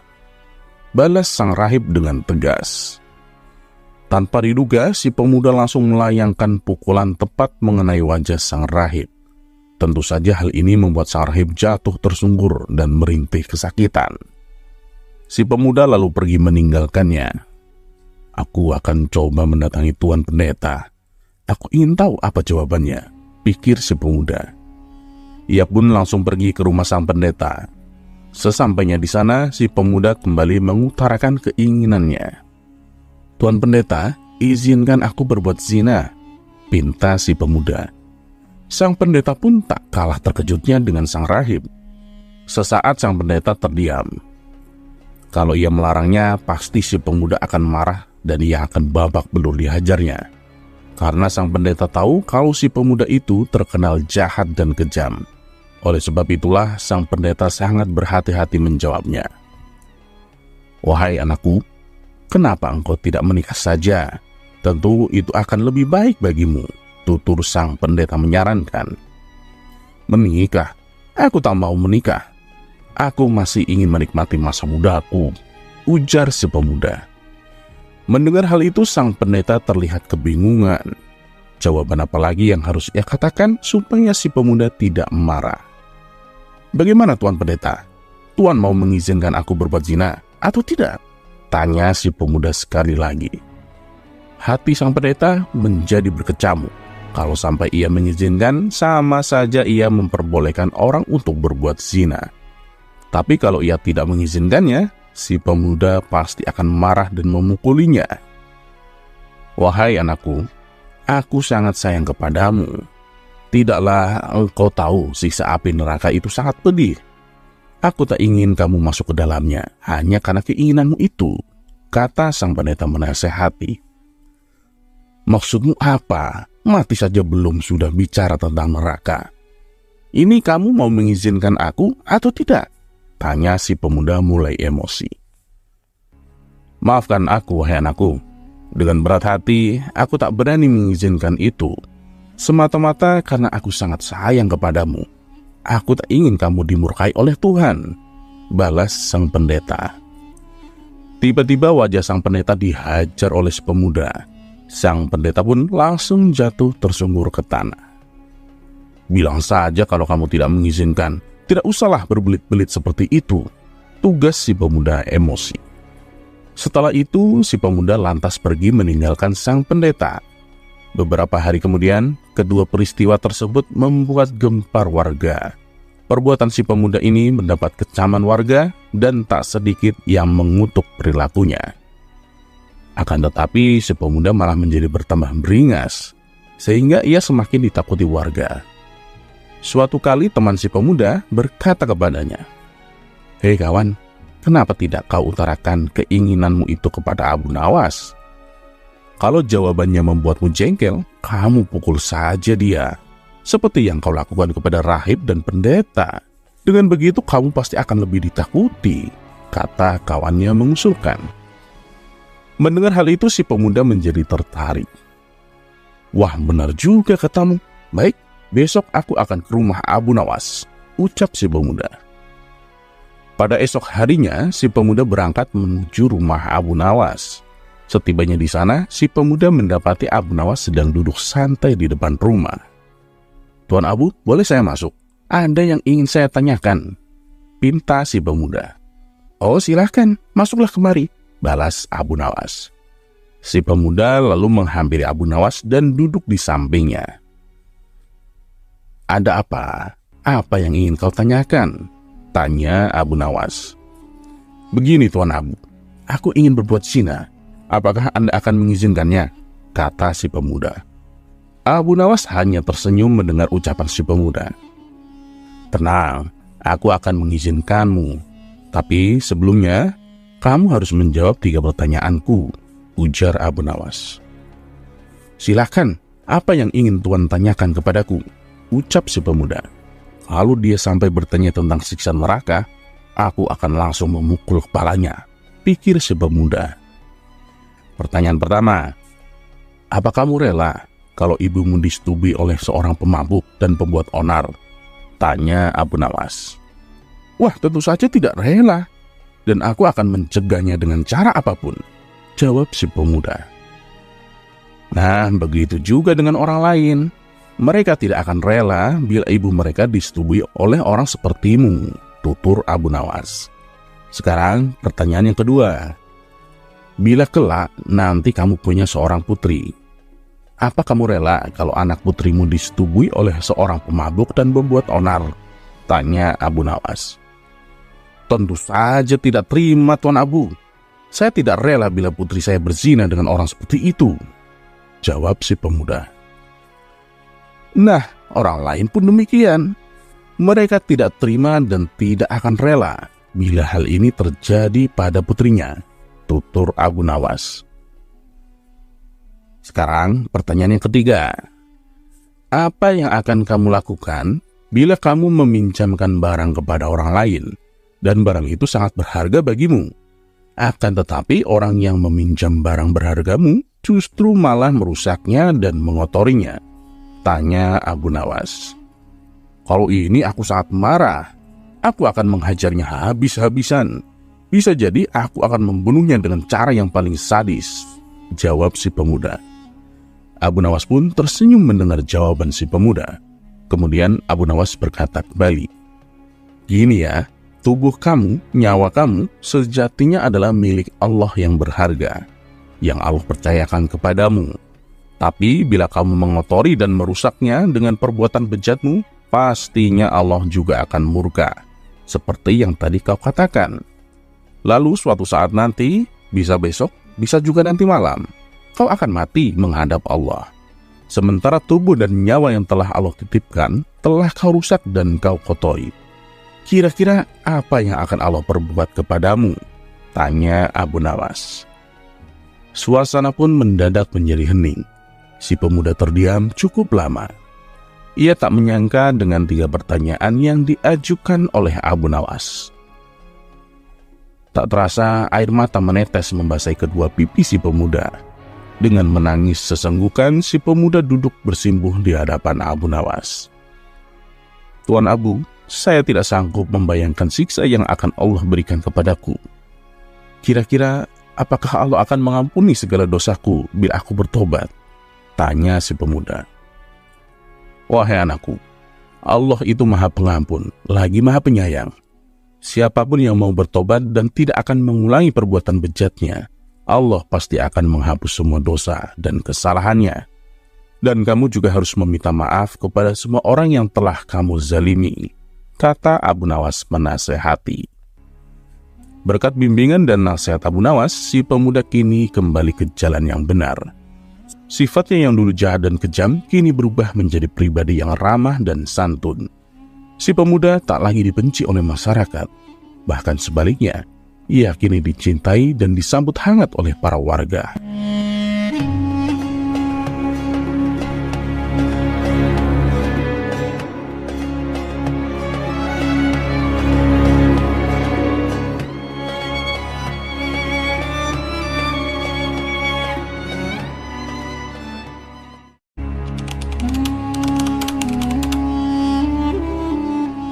Diceritakan ada seorang pedagang India membawa barang-barang dagangannya untuk dijual di kota Baghdad. Kemudian ia menyewa penginapan untuk beberapa hari, di mana di sebelah penginapan tersebut terdapat warung makan, dan ia pun memesan makan malam. "Tuan mau pesan apa?" tanya pemilik warung. "Saya pesan 1 ekor ayam panggang dan sebutir telur," jawab orang India. Setelah selesai makan, ia hendak membayarnya. Namun si pemilik warung sudah keburu tidur. Terpaksa ia menundanya esok hari. Pada pagi harinya, ketika orang India terbangun, rombongan kafilahnya telah berangkat. Sementara si pemilik warung masih tertidur. Orang India itu sudah memanggilnya berkali-kali, tapi si pemilik warung tidak muncul juga. Karena terburu-buru menyusul kafilahnya, maka ia tak sempat membayar tagihannya. Secara kebetulan, setahun kemudian rombongan kafilah orang India tersebut menginap di tempat yang sama. Ia pun memesan makan malam di warung yang sama dengan menu yang sama seperti tahun sebelumnya. Setelah selesai makan, ia berkata kepada pemilik warung, "Tuan, setahun yang lalu aku berhutang makanan padamu." Si pemilik warung bertanya, "Memangnya apa yang Tuan makan?" "Saya makan 1 ekor ayam panggang dan sebutir telur, seperti yang aku makan sekarang," jawab orang India. Kemudian si pemilik warung dengan berhati-hati menghitung total makanan yang harus dibayar. "Semua jumlahnya 1000 dinar, Tuan," kata si pemilik warung. Orang India itu terkejut bukan main. "Apa? Tidak mungkin. Mungkin kau salah menghitungnya," protesnya. "Oh tidak, Tuan, saya sudah menghitungnya dengan benar," ujar si pemilik warung. "Kau gila ya? Hanya 2 ekor ayam dan 2 butir telur harganya sampai semahal itu?" tanya orang India. "Tenang Tuan, saya tidak mungkin meminta yang bukan hak saya. Tapi Tuan malah menyebutku gila," timpal si pemilik warung. "Baiklah, tapi tolong katakan padaku, apa alasannya? Kenapa aku harus membayar semahal itu?" pinta orang India. "Coba Tuan pikirkan dengan hati-hati barang sejenak.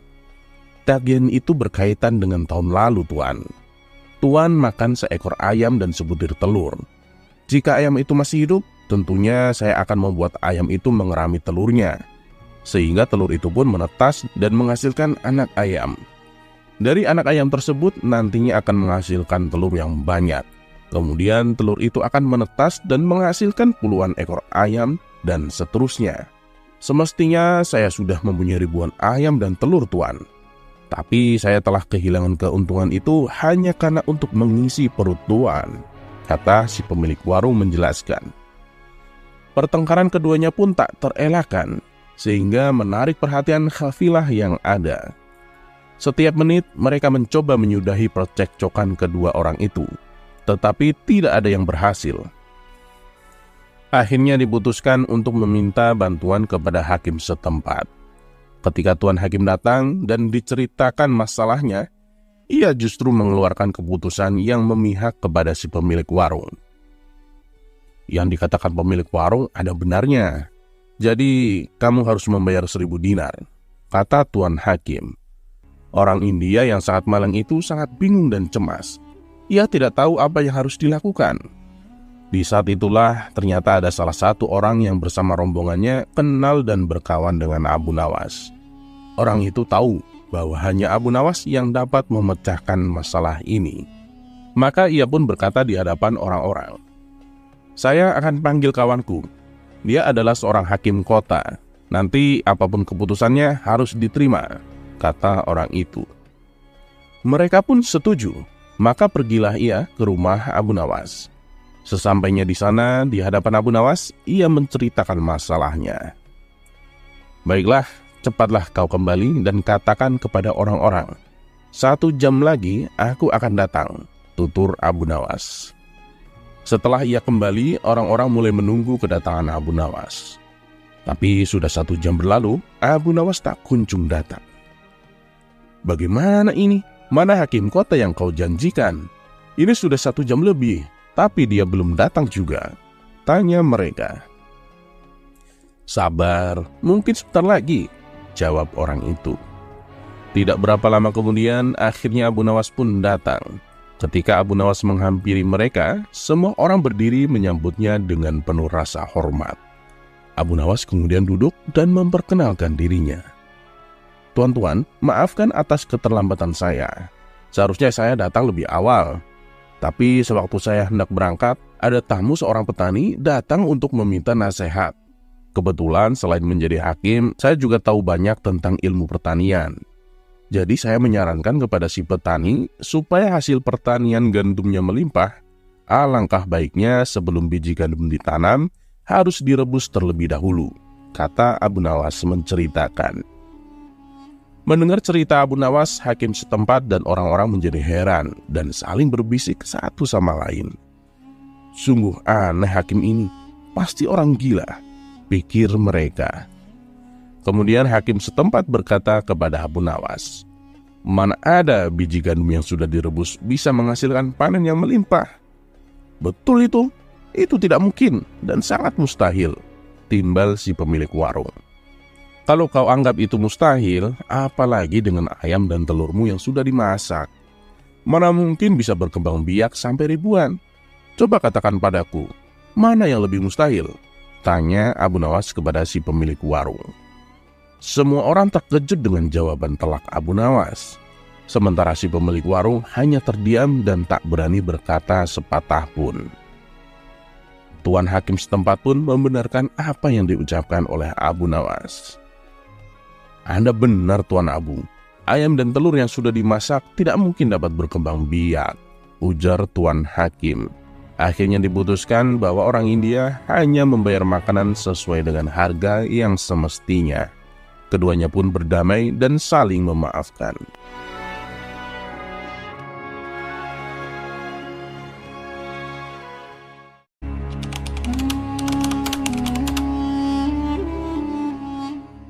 Maraknya kasus pencurian belakangan ini membuat masyarakat Baghdad mulai waspada, di antaranya mengadakan ronda malam.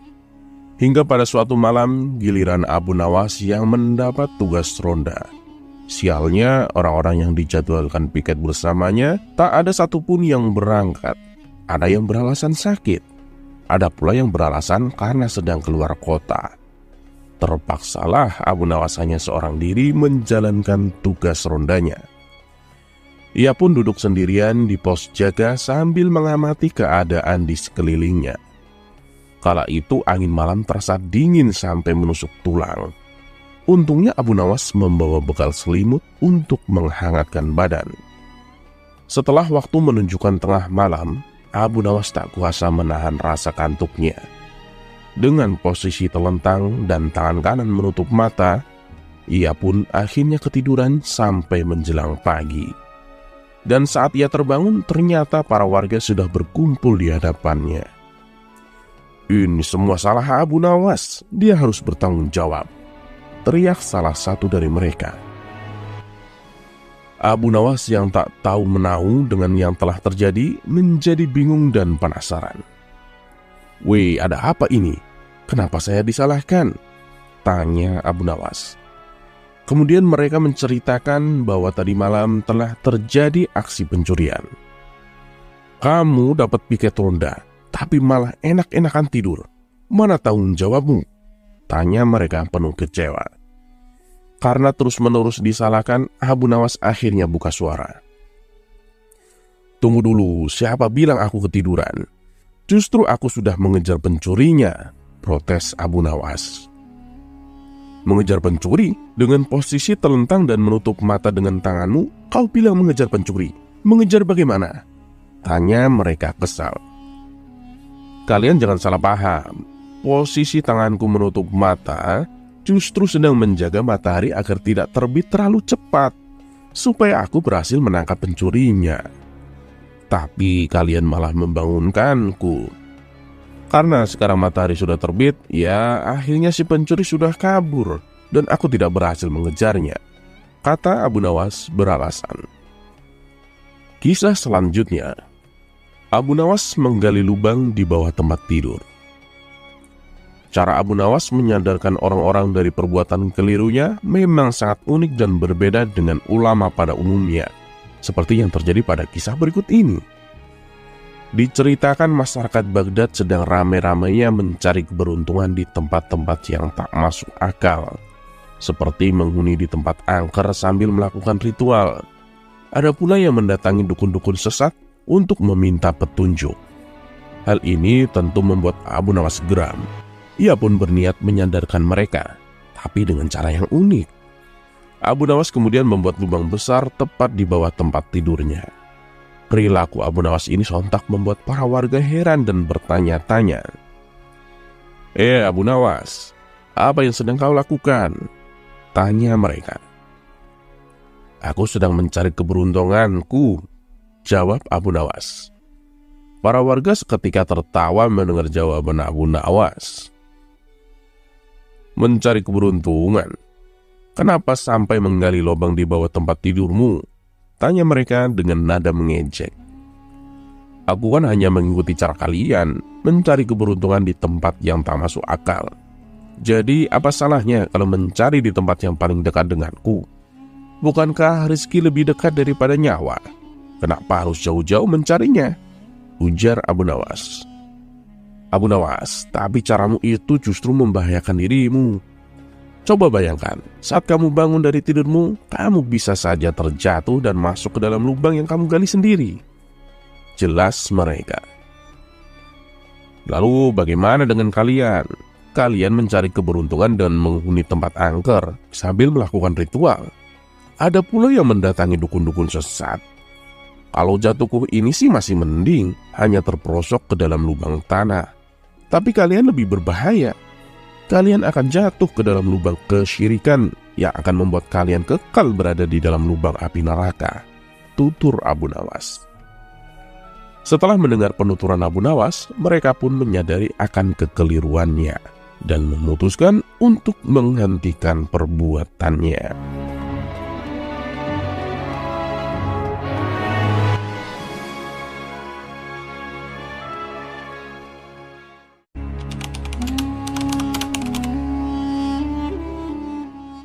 Entah kenapa hari itu Baginda Raja merasakan jenuh. Kekayaan yang berlimpah dan kekuasaan yang dimilikinya justru membuat dirinya bosan hidup di dalam istana. Lalu salah satu penasihat istana menyarankan supaya Baginda Raja pergi berburu ke hutan. Namun saran tersebut ditolak Baginda Raja. Ia beralasan kegiatan tersebut sudah sering dilakukannya. "Aku sudah bosan berburu ke hutan. Apa ada saran lain?" tanya Baginda Raja. "Sebenarnya apa Paduka yang membuat Paduka bosan?" tanya balik penasihat istana. "Aku bosan hidup di dalam istana. Aku jenuh dengan semua keadaan ini," jawab Baginda Raja. "Oh, jadi pada intinya Paduka ingin mencari sesuatu yang baru. Saya ada ide Paduka yang mulia. Bagaimana kalau Paduka berkemah?" ucap penasihat istana. "Berkemah? Sama sekali aku tidak tertarik," balas Baginda Raja.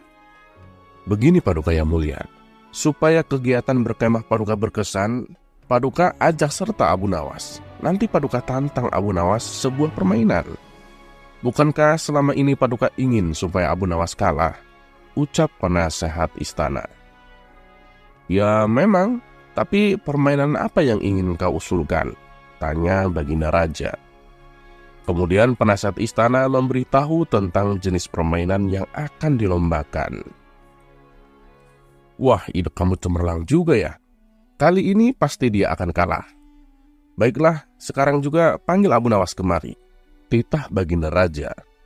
Maka beberapa pengawal istana segera pergi menuju rumah Abu Nawas. Singkat cerita, datanglah Abu Nawas ke istana menghadap Baginda Raja. "Selamat datang Abu Nawas. Mari mendekatlah dan duduk bersamaku," sambut Baginda Raja.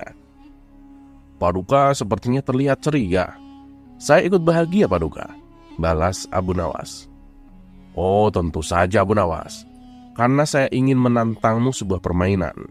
Kalau kamu menang, kamu akan saya kasih hadiah 1000 dinar. Tapi kalau kamu kalah, kamu harus memandikan semua kuda-kuda istana selama sebulan penuh. Apakah kamu bersedia?" tantang Baginda Raja. "Kalau boleh tahu Paduka, apa itu permainannya?" tanya Abu Nawas penasaran. "Lomba berkemah Abu Nawas. Nanti kamu dan aku membuat kemah di alun-alun. Tapi jarak kemahmu dan kemahku agak berjauhan.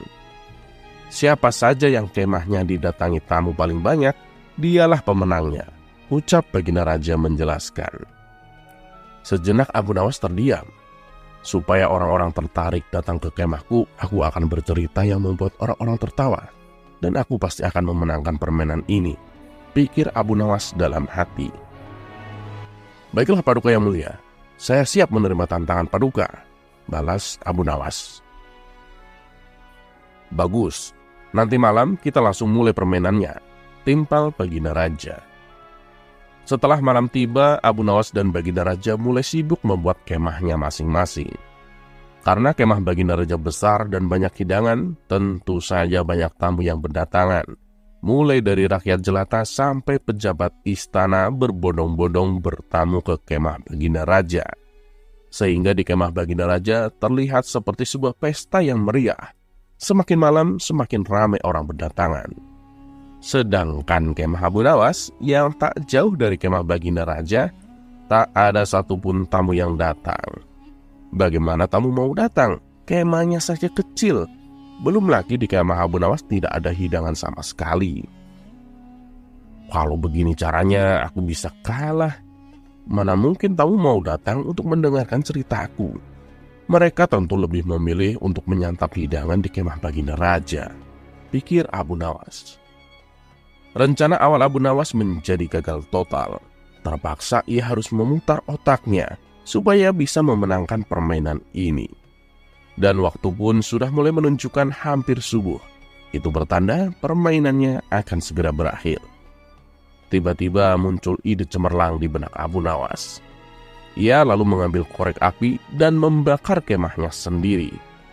Karena malam itu angin bertiup kencang, dengan cepat api semakin membesar. Orang-orang yang sedang berkumpul di kemah Baginda Raja terkejut melihat ada kebakaran di kemah Abu Nawas.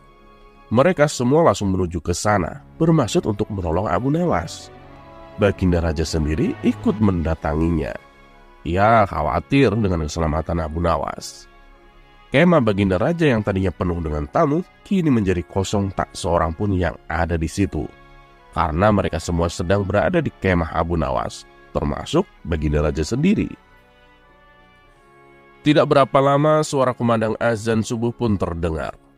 "Alhamdulillah," teriak Abu Nawas kegirangan.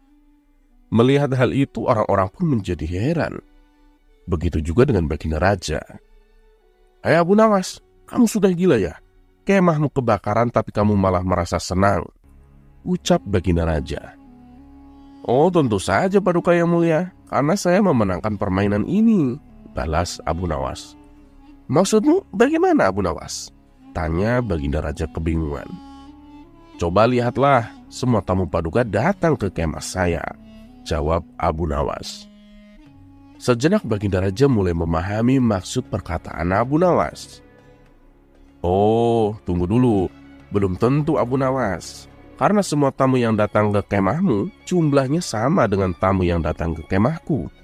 Berarti tidak ada yang menang, juga tidak ada yang kalah," bantah Baginda Raja. "Waduh, Paduka salah menghitung.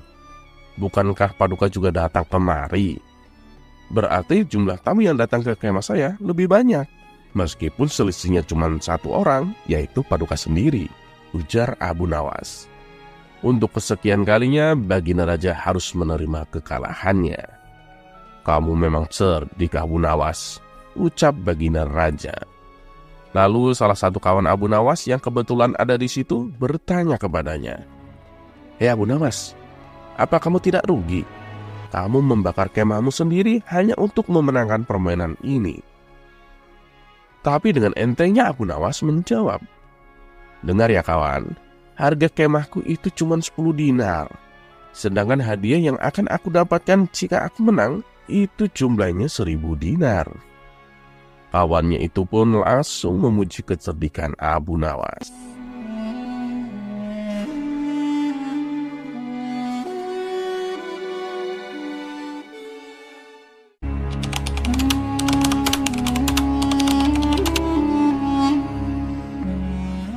Menjelang Hari Raya Idul Adha, bagi umat muslim yang mampu dianjurkan untuk berkurban.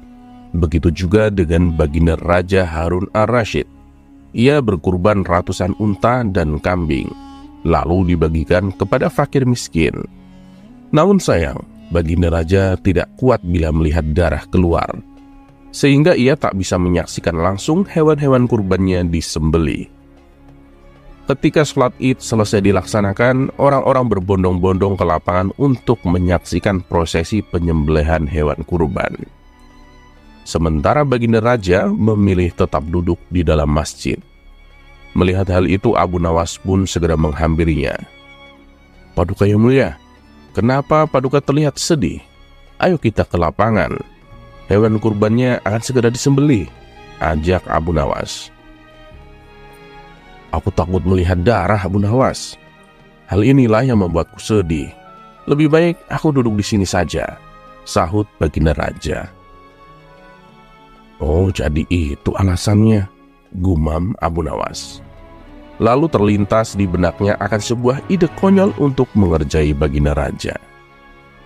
"Kalau tahu begini, harusnya aku yang menjadi tukang jagalnya, supaya Paduka bisa ikut menyaksikan," ujar Abu Nawas.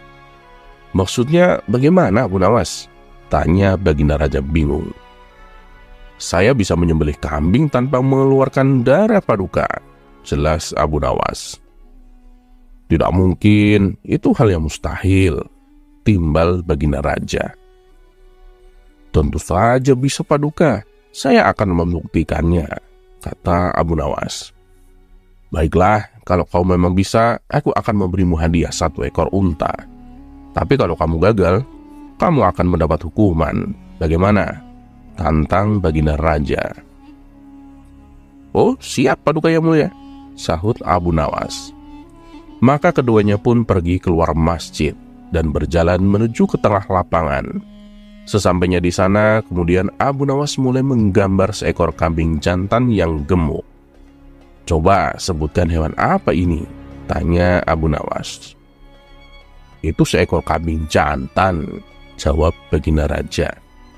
Lalu Abu Nawas menghapus gambar kepala kambingnya.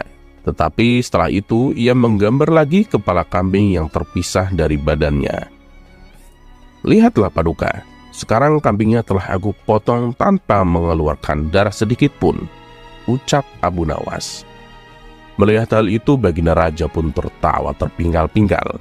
Ia pun lalu memberi Abu Nawas hadiah yang dijanjikan. Tapi bukan karena kecantikannya, melainkan karena kelucuannya yang bisa membuat Baginda Raja tertawa. Cerita berikutnya.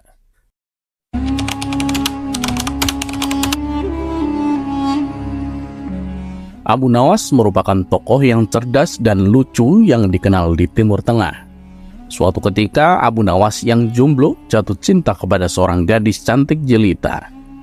Abu Nawas memang tergila-gila dengan gadis cantik, pintar, serta termasuk wanita yang ahli ibadah itu. Ia sangat berambisi untuk memperistri gadis salehah itu. Cintanya yang begitu dahsyat dan membara membuat Abu Nawas berdoa kepada Allah Subhanahu wa Ta'ala. Begini doanya, "Ya Allah, jika memang gadis itu baik untuk saya, dekatkanlah kepadaku. Tetapi jika memang menurutmu ia tidak baik untukku, tolong ya Allah. Sekali lagi, tolong ya Allah. Pertimbangkanlah lagi ya Allah." Begitulah doanya dengan menyebut nama gadis itu dan terkesan memaksa kehendak Allah. Abu Nawas memanjatkan doa-doa itu setiap selesai sholat 5 waktu tanpa henti dan terus bersungguh-sungguh. Selama berbulan-bulan ia menunggu tanda-tanda dikabulkan doanya. Berjalan lebih 3 bulan, Abu Nawas merasa doanya tak kunjung dikabulkan Allah. Lalu Abu Nawas pun mulai introspeksi diri. Mungkin Allah tak mengabulkan doaku karena aku kurang pasrah atas pilihan jodohku. Kemudian Abu Nawas pun bermunajat lagi, tapi kali ini ganti strategi. Doa itu tidak diembel-embeli spesifik pakai nama si gadis cantik, apalagi sampai memaksa Allah mengabulkan doanya. Ia lalu berdoa, "Ya Allah, berikanlah istri yang terbaik untukku." Berbulan-bulan ia terus memohon kepada Allah. Namun Allah tak juga mendekatkan Abu Nawas dengan gadis pujaannya. Bahkan Allah juga tidak mempertemukan Abu Nawas dengan wanita yang mau diperistri. Lama-lama ia mulai khawatir juga. Akhirnya ia memutar otak lagi bagaimana caranya berdoa dan bisa cepat terkabul. Abu Nawas memang manusia cerdas. Ia tak kehabisan akal. Ia pun merasa perlu sedikit diplomatis kepada Allah. Ia pun mengubah doanya. "Ya Allah, kini aku tidak minta lagi untuk diriku. Aku hanya meminta gadis sebagai menantu ibuku yang sudah tua dan sangat aku cintai ya Allah. Sekali lagi ya Allah, bukan untukku, maka berikanlah ibuku menantu." Begitulah doa Abu Nawas. Dasar Abu Nawas, pakai membawa nama ibunya segala. Padahal permintaannya itu tetap saja untuk dirinya. Padahal Allah Maha Tahu, tidak perlu diakali. Tapi barangkali karena keikhlasan dan keluguan Abu Nawas tersebut, Allah pun menjawab doanya. Akhirnya Allah menakdirkan wanita cantik dan soleha itu menjadi istri Abu Nawas. Sekian dulu kisahnya, semoga bermanfaat. Assalamualaikum warahmatullahi wabarakatuh.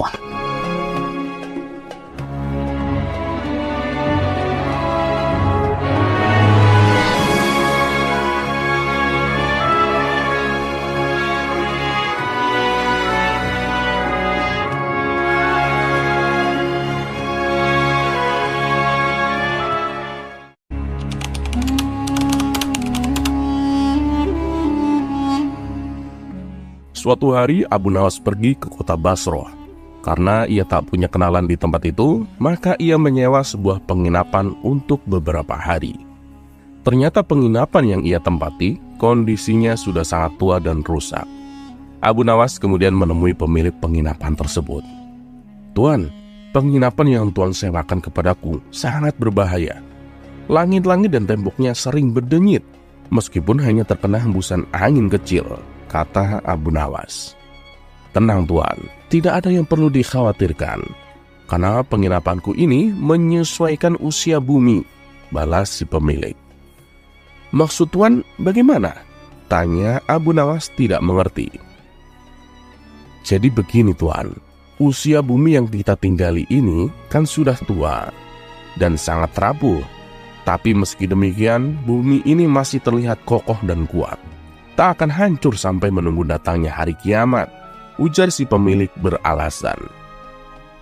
Ya, kalau Tuan menyamakan usia bumi ini dengan penginapan Tuan, saya khawatir Dajjal tidak akan jadi datang, karena keburu kiamat duluan, timbal Abu Nawas.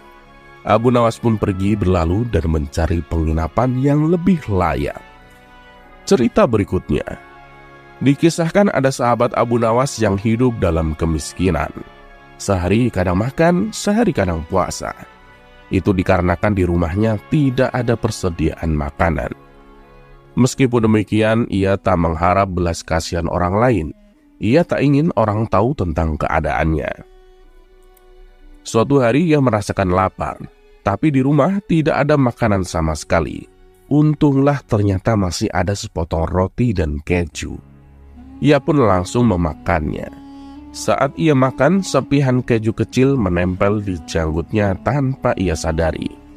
Setelah menyantap habis roti dan keju tersebut, ia masih merasakan lapar, karena potongan roti yang ia makan ukurannya lumayan kecil. Tidak berapa lama, tiba-tiba datang Abu Nawas ke rumahnya. Ia pun membukakan pintu untuk mempersilahkan Abu Nawas masuk. "Hei kawan, ayo kita makan," ajak Abu Nawas. "Terima kasih Abu Nawas.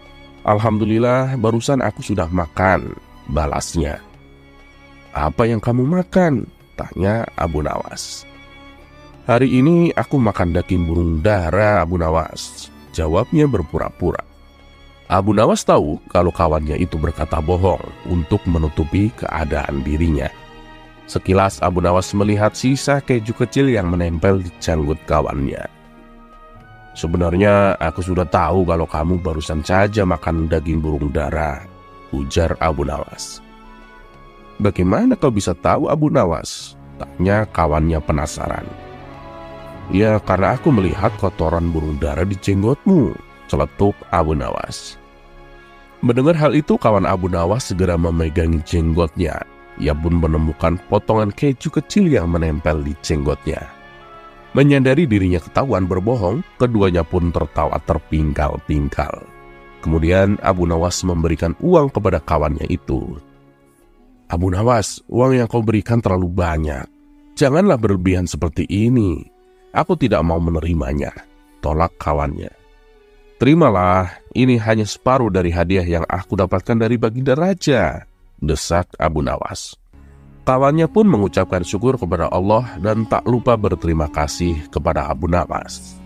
Cerita berikutnya, dikisahkan Baginda Raja sedang menyelenggarakan pesta syukuran di istananya. Acara tersebut adalah syukuran untuk pemberian nama bayi.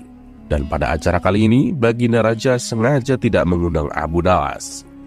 Menurutnya, apabila Abu Nawas diundang, justru akan membuat suasana menjadi berantakan. Tapi namanya juga Abu Nawas. Meskipun tidak diundang, ia tetap saja nekat datang ke acara tersebut. Setibanya di istana, Abu Nawas langsung membaur bersama para tamu undangan. Tidak lama berselang, Baginda Raja memulai pidatonya. "Para hadirin sekalian, hari ini adalah kebahagiaan bagi kita semua. Karena di tengah-tengah kita ada bayi yang baru lahir. Dan bayi ini akan saya namai Jablut." Tamu-tamu yang hadir langsung riuh bertepuk tangan menyambut nama baru bayi tersebut.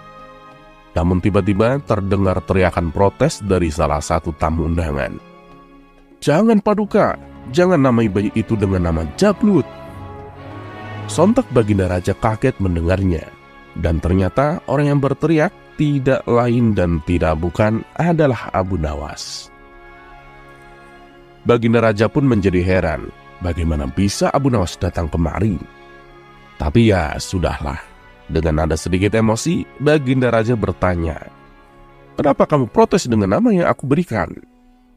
Dengan entengnya Abu Nawas menjawab, "Begini Paduka, karena orang yang bernama Jablut biasanya tolol dan bodoh. Lebih baik diganti nama yang lain saja Paduka," ujar Abu Nawas. Ucapan Abu Nawas ini sangat membuat malu Baginda Raja di depan para tamu undangan. Sebab menurut Baginda Raja, nama yang diberikan sudah cukup bagus dan baik. Tapi oleh Abu Nawas, nama tersebut disematkan kepada orang yang bodoh dan tolol. Mana buktinya kalau orang yang bernama Jablut adalah orang yang bodoh dan tolol? Tanya Baginda Raja emosi. Kalau kamu tidak bisa membuktikannya, kamu akan saya hukum cambuk, ancam Baginda Raja. Tentu saja saya bisa, Paduka. Paduka kan punya hakim yang bernama Jablut. Bukankah dia itu hakim yang bodoh dan tolol? Ujar Abu Nawas. Kamu jangan kurang ajar ya, Abu Nawas. Dia itu hakim yang cerdas, bentak Baginda Raja. Saya bisa membuktikannya kalau dia itu bodoh dan tolol. Tapi saya butuh 30 keping emas untuk membuktikan ucapan saya, Paduka, balas Abu Nawas. Mendapat tantangan dari Abu Nawas, Baginda Raja pun sejenak terdiam. Ini kesempatan yang bagus, aku bisa menghukum Abu Nawas. Hakim Jablut itu kan orang yang cerdas, mana mungkin bisa dikelabui Abu Nawas, pikir Baginda Raja. Baiklah, saya turuti permintaanmu, tapi kalau kamu tidak bisa membuktikannya, kamu akan saya hukum cambuk, balas Baginda Raja. Maka Baginda Raja pun memberikan Abu Nawas 30 keping emas. Esok harinya, dengan membawa 10 keping emas, Abu Nawas mendatangi sebuah rumah milik Hakim Jablut. Sesamanya di sana, ternyata Hakim Jablut sedang khusyuk berzikir. Abu Nawas lantas mengucapkan salam dan duduk di sampingnya. Assalamualaikum, ucap Abu Nawas. Waalaikumsalam, Abu Nawas, sahut Hakim Jablut. Ia pun kembali melanjutkan zikirnya. Karena saking khusyuknya berzikir, sesekali Hakim Jablut memejamkan matanya. Melihat hal itu, timbul ide konyol pada diri Abu Nawas. Saat Hakim Jablut sedang memejamkan mata, Abu Nawas dengan sangat hati-hati menyelipkan 10 keping emas di bawah sajadah yang diduduki Hakim Jablut. Sementara Hakim Jablut tak menyadari dengan perbuatan Abu Nawas ini. Setelah selesai berzikir, Hakim Jablut lalu menyapa Abu Nawas. Bagaimana kabarmu, Abu Nawas? Apa yang membuatmu datang kemari? Tanya Hakim Jablut. Alhamdulillah, saya sehat, Tuan. Kedatangan saya kemari karena saya kangen dengan Tuan. Sudah lama rasanya kita tidak mengobrol seperti ini, jawab Abu Nawas. Rupanya sekarang Tuan suka memelihara burung ya? Tanya Abu Nawas. Iya, Abu Nawas. Ya, sekedar untuk menghilangkan kejenuhan, balas Hakim Jablut. Keduanya pun lalu mengobrol panjang lebar. Saat tengah asik mengobrol, tiba-tiba tanpa sebab, Abu Nawas berpura-pura tertawa terbahak-bahak. Tentu saja tingkah Abu Nawas ini membuat heran Hakim Jablut. Abu Nawas, kenapa kamu tertawa? Tanya Hakim Jablut sedikit tersinggung. Maaf, Tuan. Saya sama sekali tidak menertawakan Tuan, jawab Abu Nawas sambil terus tertawa. Lalu apa yang membuatmu tertawa? Tanya Hakim Jablut penasaran. Saya tertawa karena mendengar ocehan burung Tuan, balas Abu Nawas sambil menunjuk burung Hakim Jablut yang berada di dalam sangkar. Memangnya kamu bisa mengerti yang diucapkan burung itu? Apa yang diucapkannya? Tanya Hakim Jablut. Burung itu mengatakan, katanya di bawah sajadah Tuan ada uang 10 keping emas. Ini kan terdengar lucu dan konyol, jawab Abu Nawas. Antara percaya dan tidak percaya, Hakim Jablut kemudian kembali berkata, Masa iya sih, kamu bisa mengerti bahasa burung? Saya tidak yakin kamu bisa, Abu Nawas, ujar Hakim Jablut. Entahlah Tuan, saya sendiri juga heran. Beberapa hari ini tiba-tiba saja saya bisa mengerti bahasa binatang, terutama bahasa burung, tutur Abu Nawas dengan ekspresi pura-pura serius.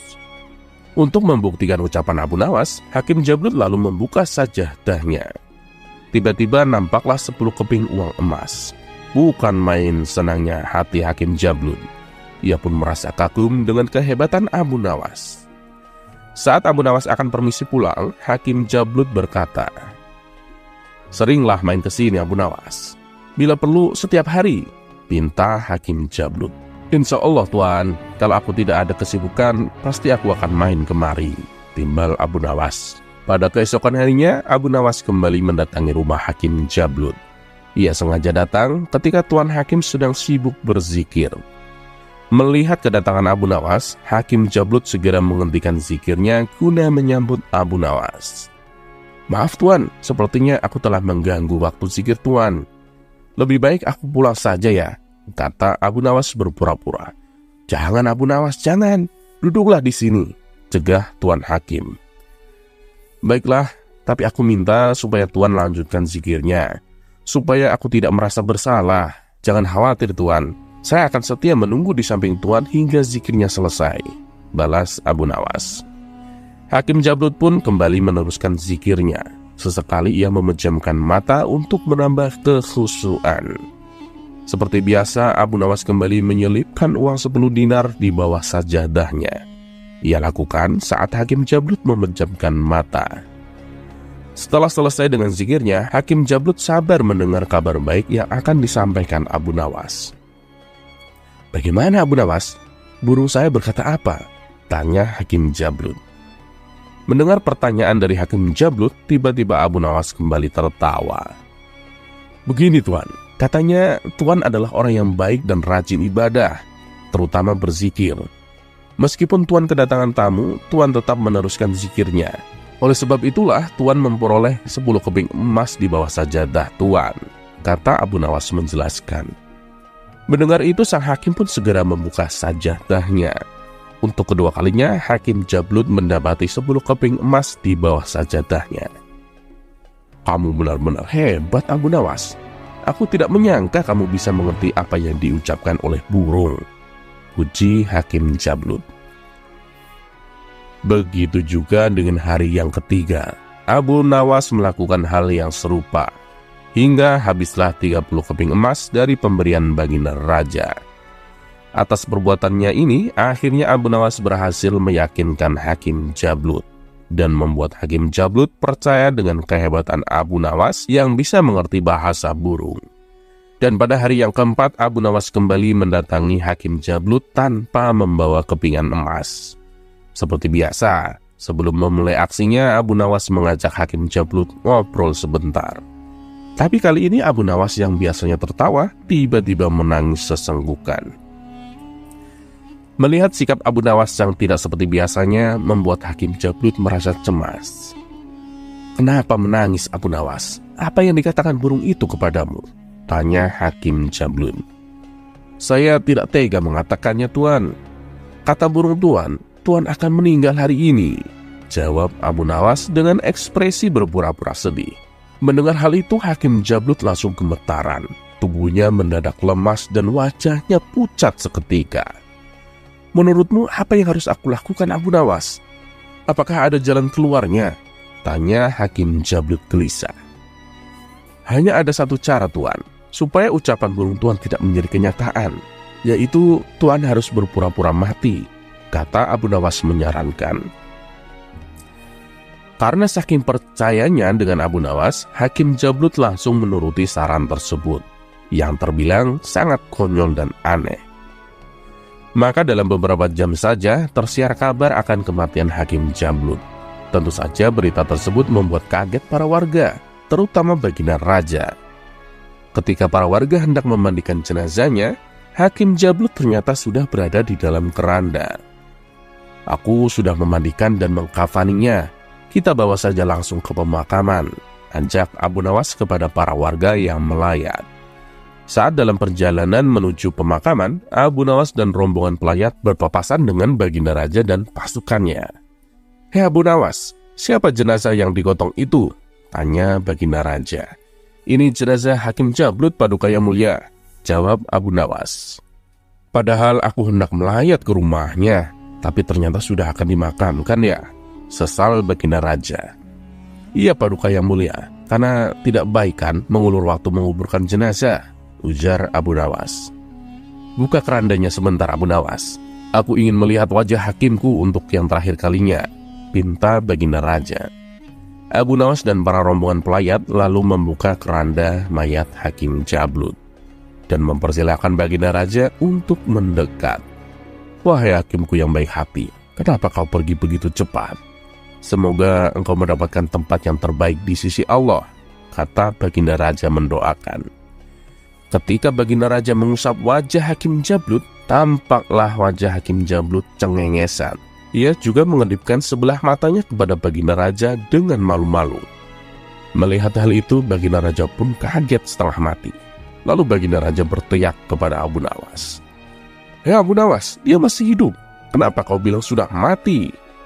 Dengan entengnya Abu Nawas menjawab, "Saya hanya ingin menunjukkan kepada Paduka bahwa orang yang bernama Jablut itu adalah bodoh dan tolol. Buktinya ia mau saja saya kerjain. Itulah kenapa tempo hari saya melarang Baginda menamai bayi dengan nama Jablut," kata Abu Nawas menjelaskan. Baginda Raja pun spontan tertawa terpingkal-pingkal. Sedangkan para pelayat yang dibohongi Abu Nawas merasa geram dengan ulahnya. Mereka pun langsung pergi meninggalkan keranda. Ada pula yang menendang keranda tersebut hingga membuat Hakim Jablut terlempar keluar dari keranda.